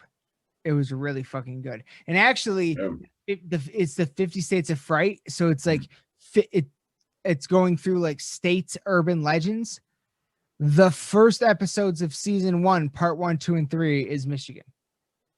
Yeah, that's Yeah. it. Yeah. So, yeah, I'll have to that check that out. kind of the Okay. most recent found footage thing that I've seen that I thought was cool. Did I Yeah. leave any? I feel like I left a lot out that I'm not remembering right now. Um, I mean, is like as far as the found footage stuff goes, I feel like that's been like a good chunk of the last like 5 to 10 years, maybe. Like that's Oh, kind of even the I mean, all the newest way. thing. I would even say 20. Honestly, Even I would say yeah, since 2000. Yeah, yeah. I mean, because the original Blair Witch Project was like 90s. I'd I say like think 99. I think it was 99.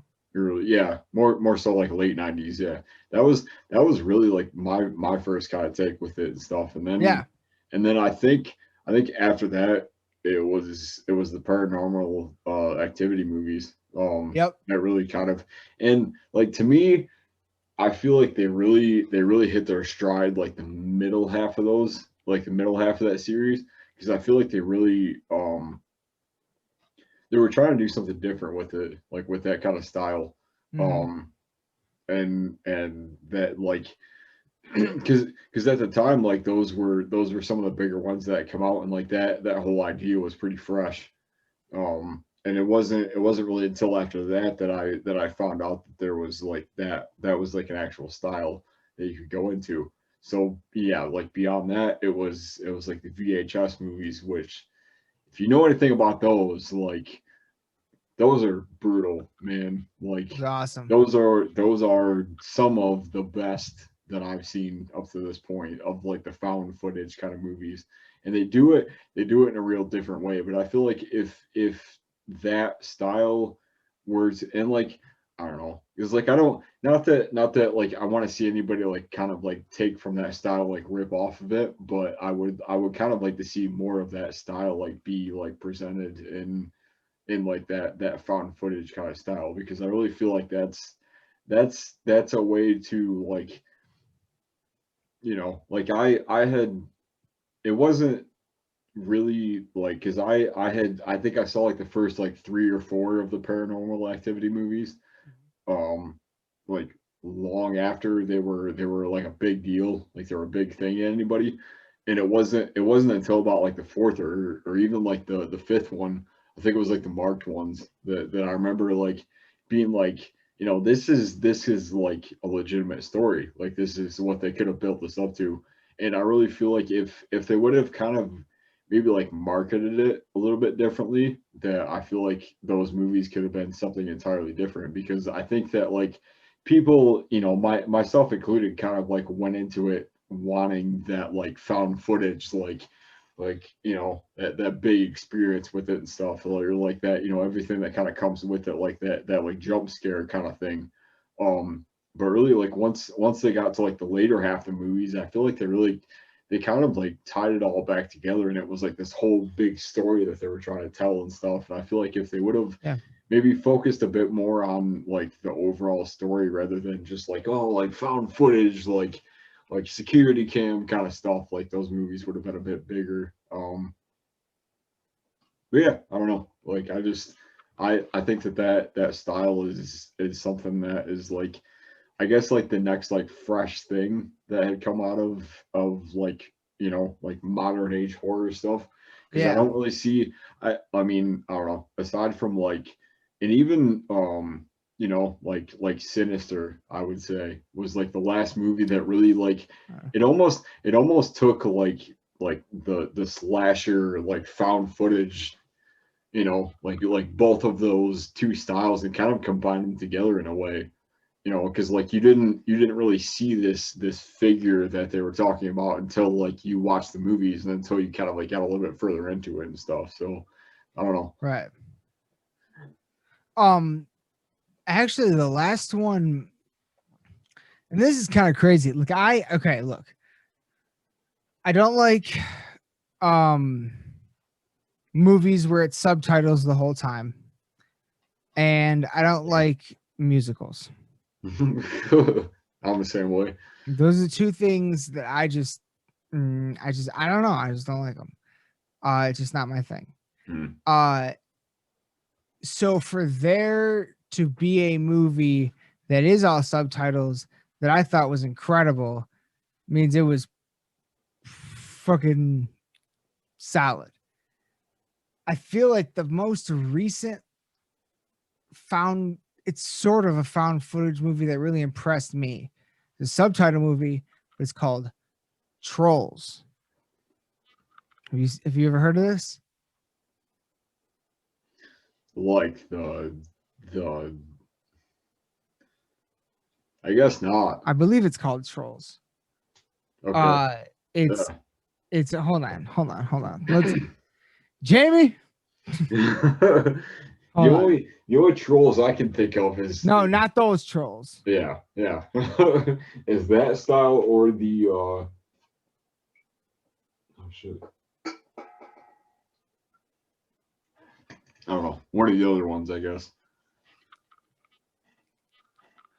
Maybe it's just. Oh wait, is that it? Hold on. Ah. Hold on. I got it.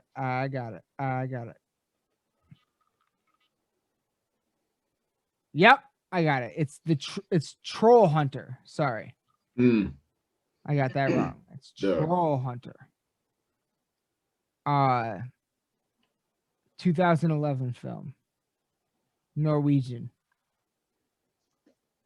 And I thought that movie was dope.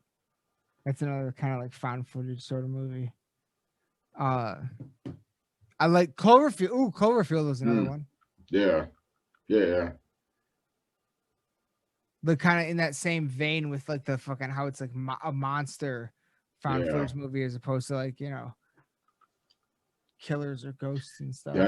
That movie was cool because it was kind of one of the first like newer monster movies to me. Like because it wasn't until the last half of the movie that you found that out. Like it was more of a monster movie than anything really. Yeah. But just the way that like honestly I remember seeing that in theaters and I remember like that was kind of half of it was like just how big it was and just like the suspense of it and stuff. And then like at the very end of it when they're in the helicopter, like you see this giant like, monster, I guess, or whatever it was or whatever. And then like that kind of changed the movie and stuff. And I never saw the sequel to it, like the 10 Cloverfield Lane or whatever it was. I don't know if that was the title of it. I think there were 2 sequels. Yeah, maybe there was. I'm not sure. But yeah.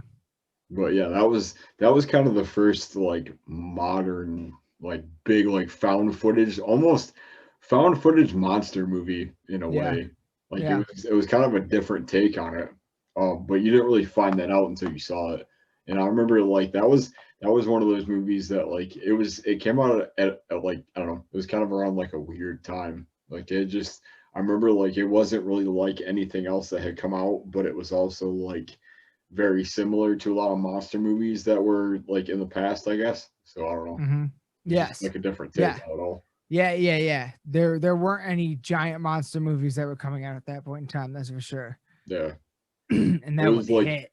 Yeah. It was almost like what Godzilla kind of turned into in a way. Because I would say that like, like there's a couple different kinds of like horror, I would say. And then like past that, like you get into like monster movies and you get into like things that are like, obviously like pretty like fantasy like kind of stuff, but it's also like, just like that's a whole other kind of suspense. There's a whole other, there's a whole other narrative and a whole other like kind of fear to that. I guess that's kind of the other thing when you think about it in the last like I don't know 10 or so years, who's really held the horror realm? Has it been film or television? I mean, in a world of American Horror Story, like things like A Haunting on Hill House. Yeah. We've had some really fucking wonderful stuff come out episodically. You know what I mean? Yeah. Kind of changed the game a bit. I don't know. I think that like I don't know. They both kind of have their avenues to me. Like they both kind of have their strengths. Like I've always thought that you could do a lot more with that, you know, as far as like with like storytelling and with, you know, like building the suspense with like TV series and stuff. But I think that with like movies you can be more direct. Like you can kind of like cut to the chase a bit more. Like you don't really have that kind of like cushion, I guess, to kind Yeah. of, you know, take to that, like, you know, or like build it up past, like, you know, like an extended period of time. Like you can always, I think with TV you have the freedom of doing more, you know, more storytelling and more like adding more elements to it, rather with movies where you just like you have this one focus, like it's just this one, or maybe it's, you know, maybe it's like split into like two different acts, I guess. I Hmm. don't know. I think Yeah. they're No, I get what all you're saying. yeah, they're kind of separate, but they're also, you know, very similar in the way that, like, you know, they all kind of come together, I guess. Yeah. Yeah. That fucking season 2 of Haunting on Hill House is coming soon, though. I think it's Oh coming in a shit, few days. nice. Really excited because that first season blew me away. Oh yeah. Is there a like something that you watch every like holiday season when like October rolls around, that you're like in very much the same way that like I have my staple like Christmas movies, I guess, even though I wouldn't call myself like, you know, like somebody that's like insane about it. I still have those movies that's like I Yeah. have to watch those, like, Yeah. you know, like those staple kind of. Just what makes you feel good. You know what I Yeah, mean? yeah, You want to see this shit during this yeah, time of year. Yeah. No, I know what you're saying. Um, Well, for a long, long time, every year I would, when I had cable, I would watch AMC Fear Fest. yeah. I still do that. So, That's that's a kind of lot my of, thing. that's a lot of slasher. Yeah, So those seem like, especially Halloween, yeah. especially honestly, I've seen the original more times than I've seen Rob Zombies. More than, yeah. Um, but that's, man, yes, there is. What the fuck? Why can't I fucking think of it right now? There is one. God damn it! I personally I always watch Shaun of the Dead. Oh, that's a great one. I That's a find great that one. movie not only to be hilarious, but like it's such a perfect blend of like zombie horror and comedy that, like, Yeah. you know, and even that, like, you know, that whole like trilogy of his, I don't remember exactly what it's called at the time. Um but yeah, just that whole like, you know, just that like there's something about the feeling of, you know, normal people being faced with this conflict that's like, you know, so beyond their comprehension, but at the same time, like they deal with it in a very real way. Like Mm. when they're like throwing like vinyls at zombies, trying to kill them, like and trying to figure out which ones are the right one. Like, oh man, like I like that record, like I like that, and like throw it, do it, like kind of stuff. Or like the fact that they like reconvene at the bar that they always used to hang out at and stuff. Like Mhm.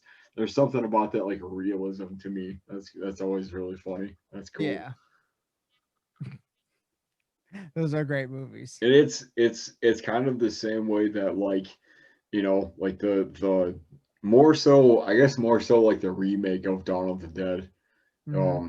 when they're all kind of in the mall and stuff. Like it's Hmm. there's something about that realistic side of, like, you know, like what would I do in that situation, that for this, you know, I don't know, I just kind of gravitate towards a little bit more. Um, I guess I don't know. I can't.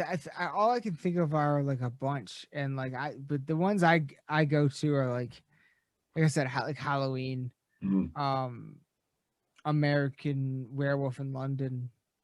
Oh damn, yeah. I love werewolf movies. and there's not that many good ones. Fucking goddamn. Oh, you know what though? Sometimes I'll go back and like rewatch American Horror Story Asylum. Mm. Yeah. Sometimes I will do that.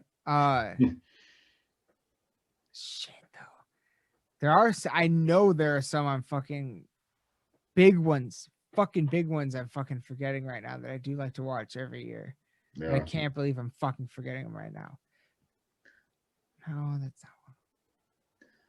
I think it's Ooh, Tremors is Yeah. another one. that's a good one. Tremors is another one. I Oh, fucking love Tremors. Jeepers Creepers. Oh, Yeah, man. That oh, that's one of the ones I was for sure forgetting. yeah. That's one of the ones I was for sure forgetting, without question. I don't Fucking love I don't care how like fantasy or like whatever that movie is, man. There is something about the first movie that just like It's fucking terrifying. it's That is a monster movie that actually scared us. Because I did see that when I was young. How did I forget about Jeepers Creepers? Not so much the second one. I didn't really like Or the second one, third. but the first one, man, with Justin Long and Outstanding. yeah. That's one of my favorite horror movies, dude. I fucking love Jeepers Creepers. Yeah. And I think I maybe like possibly have like seen those within the same year, like that movie and Blair Witch Project. Dude, that's what I was gonna say earlier. Fucking we need to you know what? Okay, I'm gonna make it a task. I'm gonna need to write it down.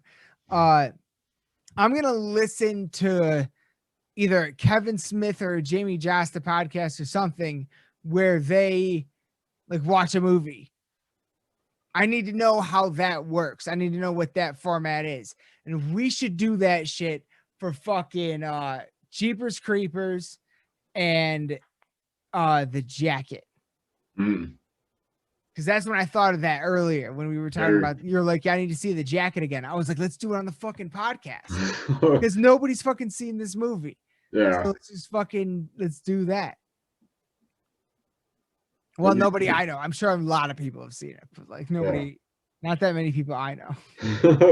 Yeah. Nobody, yeah. I mean, like I kind of feel like those are two kind of like movies that like fall under the radar a bit. Like, you know, because like you got like Halloween, you got like, you know, Friday the 13th, or like your Nightmare on Elm Street, like your big franchises, and you know, but there's these other smaller ones that are like, you know, that are I mean, like kind of in a sense like cult movies, like cult classics.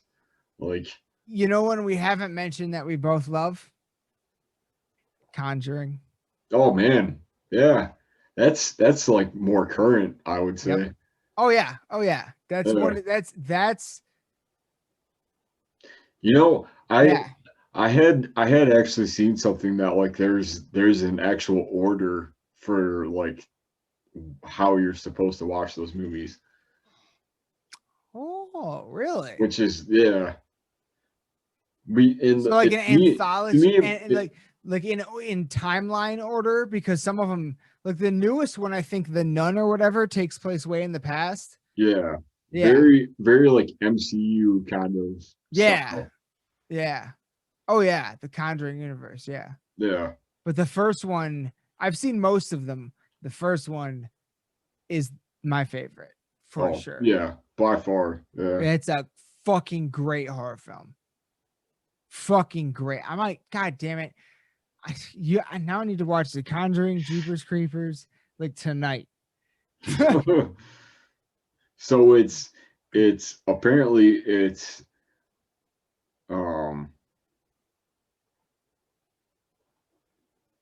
let me see, there's a few of them.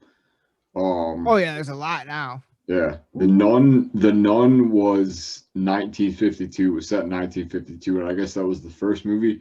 and then it goes Annabelle Creation, which was 1955, and then Annabelle, which was 1970, and then The Conjuring, which was 71, and then The Conjuring 2, which was 77. Interesting. But I also feel like I like that. That's missing cool. some. Yeah. Like, is this one says the non-Annabelle Creation, Annabelle, the original Conjuring, La Llorona, The Curse of La Llorona, which was 2019, and then Annabelle Comes Home, and then The Conjuring 2 was the last movie in the series, technically. Okay. And to be real, I was not the biggest fan of the second Conjuring movie. Like, even though I really enjoyed a lot of the imagery in it, and like I felt like the story and the just like the overall like way that they were able to like tie all of like the realistic points of it together. Um I was a big fan of that, but I wasn't a fan of like the story itself. Maybe might make a bit more sense if I would have seen it in this, because to be fair, I haven't seen the Nun or Annabelle Creation, um or And Annabelle Come Home or any of those. Like, I've seen a couple of them. I don't know if I've seen all of them. I know I'm missing one or two, but yeah. I think I've seen the Nun. I know I've seen Annabelle, and I think I've seen Annabelle Creation. Mm. Yeah. I know that we've at least seen the first two Conjuring movies and Annabelle. But apparently, Yeah. looking at this, they are like way separate. Like, they're different parts of the story. Yo, yeah, definitely, definitely.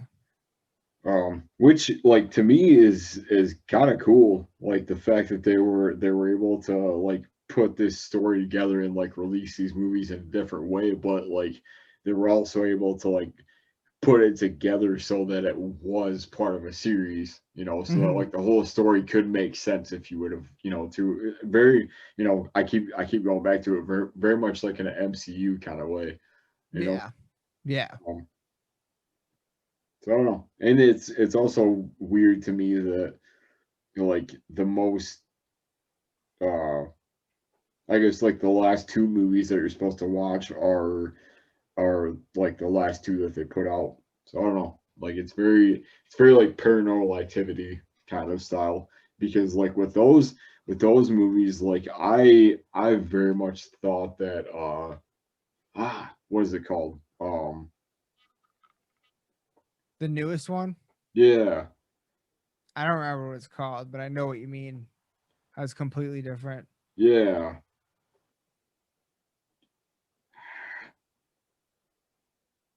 Oh, the oh, I'm sorry, the Marx ones. That's right. Yeah. Yeah. Yeah, that movie, because it was mostly because of the way that it was all like tied together to me. Like, because they found a way to like take that story, and then like at the very end of it, like, I don't know, spoilers, I don't know. This is an old ass movie, but spoilers for whoever hasn't seen it, like at the end of it, like they go through this weird ass like time warp in a way. Yeah. And like they end up It's at the weird. first house. Yeah. It's either the first house or like one of the houses that's within the first three movies. I'm And they pretty end up sure it like, is the first one. yeah, and they end up back at it somehow, and it was Yeah. just, yeah, there's just something really off about it. Um, Yeah. It's really weird. yeah, so I don't know, like those. I think I think that we're kind of, whether I guess it doesn't really matter like viewpoints about these movies as far as like. I think those were kind of except for like Insidious, and even those were kind of like they kind of fizzled out after like the second movie, I think. Um, but I think that we are kind of overdue for like the next like big, like, you know series, I guess, because there hasn't really been like a Halloween or like a Nightmare on Elm Street or Friday the 13th or like one of those bigger ones in a long time that I can remember. So I think that, like, and it's kind of been attempted kind of sort of within the last like 10 years, I would say. Like there's been like attempts at trying to, and I think that like the Conjuring movies are probably the closest we've come to like an actual like anthology of, or just like a next Franchise. like series. Yeah. Yeah.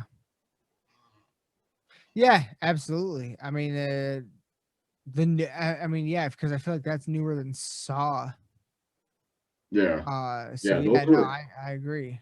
Those were quite a bit after the Saw movies, because I remember Yeah. I think the last one came out, or I think even might have just been recently that the last one came out. There was I think it was like Jigsaw, I think was the name of it. Yeah. And that was even like right at the start of all the Conjuring stuff, right at the start of all of the like the ghost hunting kind of style movies, the paranormal style movies. Mm-hmm.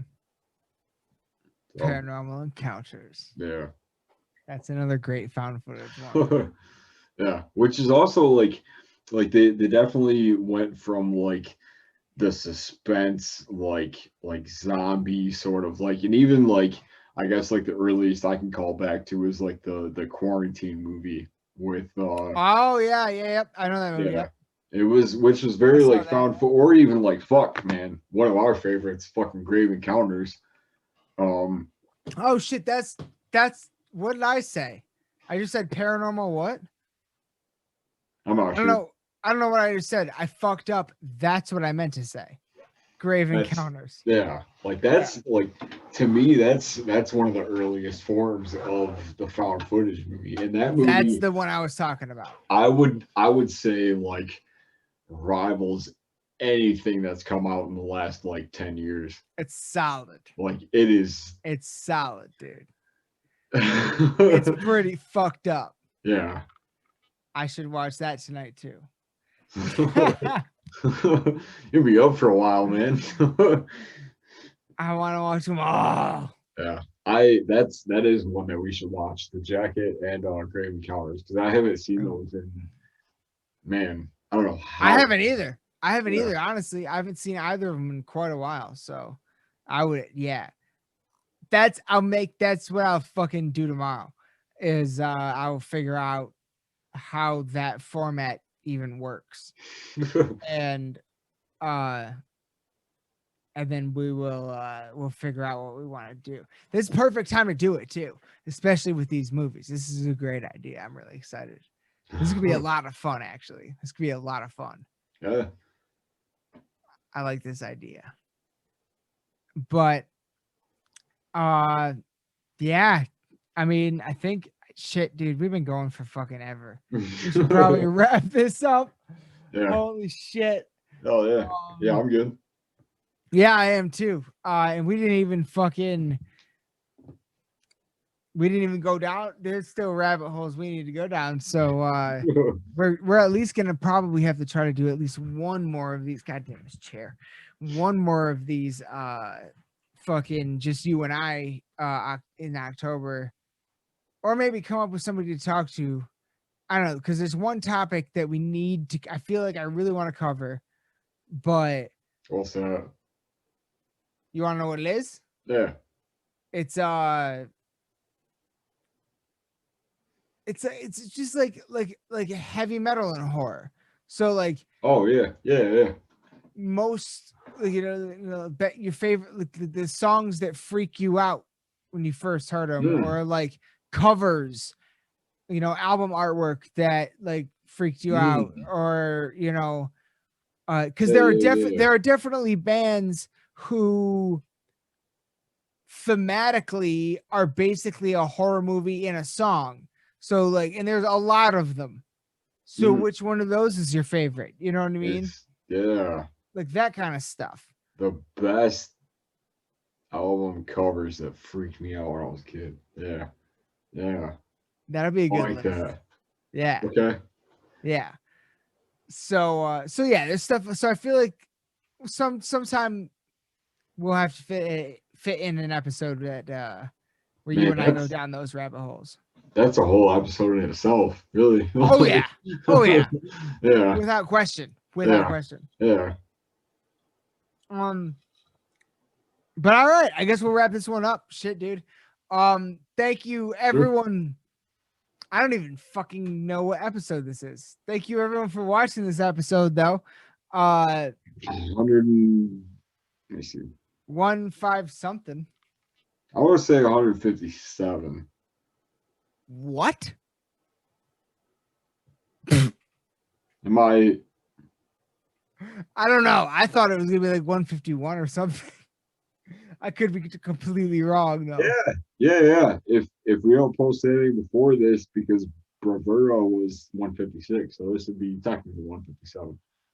Unless we post something before this, and this would be 158. No, we won't. We won't. This will be the next one. So this is 157. Okay. Wow. Holy fucking shit.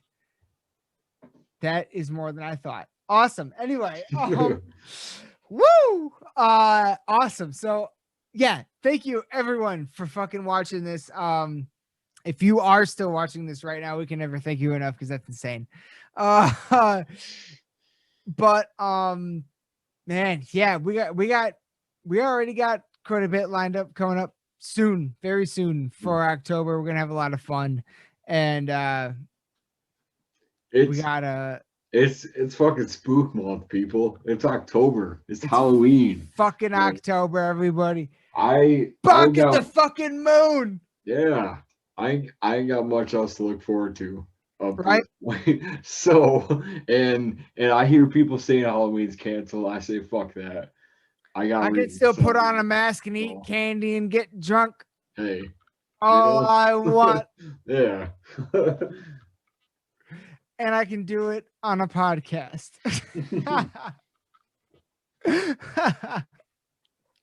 Halloween is only canceled if you decide. It's in here. It's in here. Halloween is in your heart.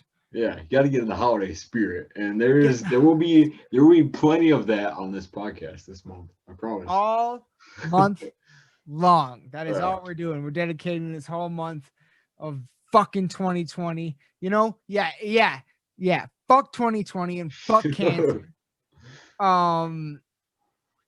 Because so we're dedicating this whole month to the holiday, and we're gonna just try to enjoy it as much as we possibly can. That's for goddamn sure. And we're gonna take you all along with us. We're gonna have a lot of special guests, and we're gonna have a lot of fun. We're just gonna have a lot of fun. So yeah. Want to take a ride? That is what it's about. But yeah. So yeah, shout out to everyone. Shout out to fucking check once again. Convalescence having their event October 30th in Ohio. Be sure to check that out on all their social media. Suffocating Lives coming out with something. Shout out to every fucking band that's ever fucking been on here. Victims of the System, Casket Robbery, fucking Reflections of Flesh, fucking War, fucking God damn it, Interpreters, fucking I'm forgetting some right now. I know, I'm so sorry, but shout out to all of you. I love you all. And we hope to I said Casket Robbery, right? Yeah. We hope to have them. You just did. I didn't? No. But really? Yeah. No, check out Casket. Casket Robbery just launched a new fucking Patreon. Be sure to fucking check that out.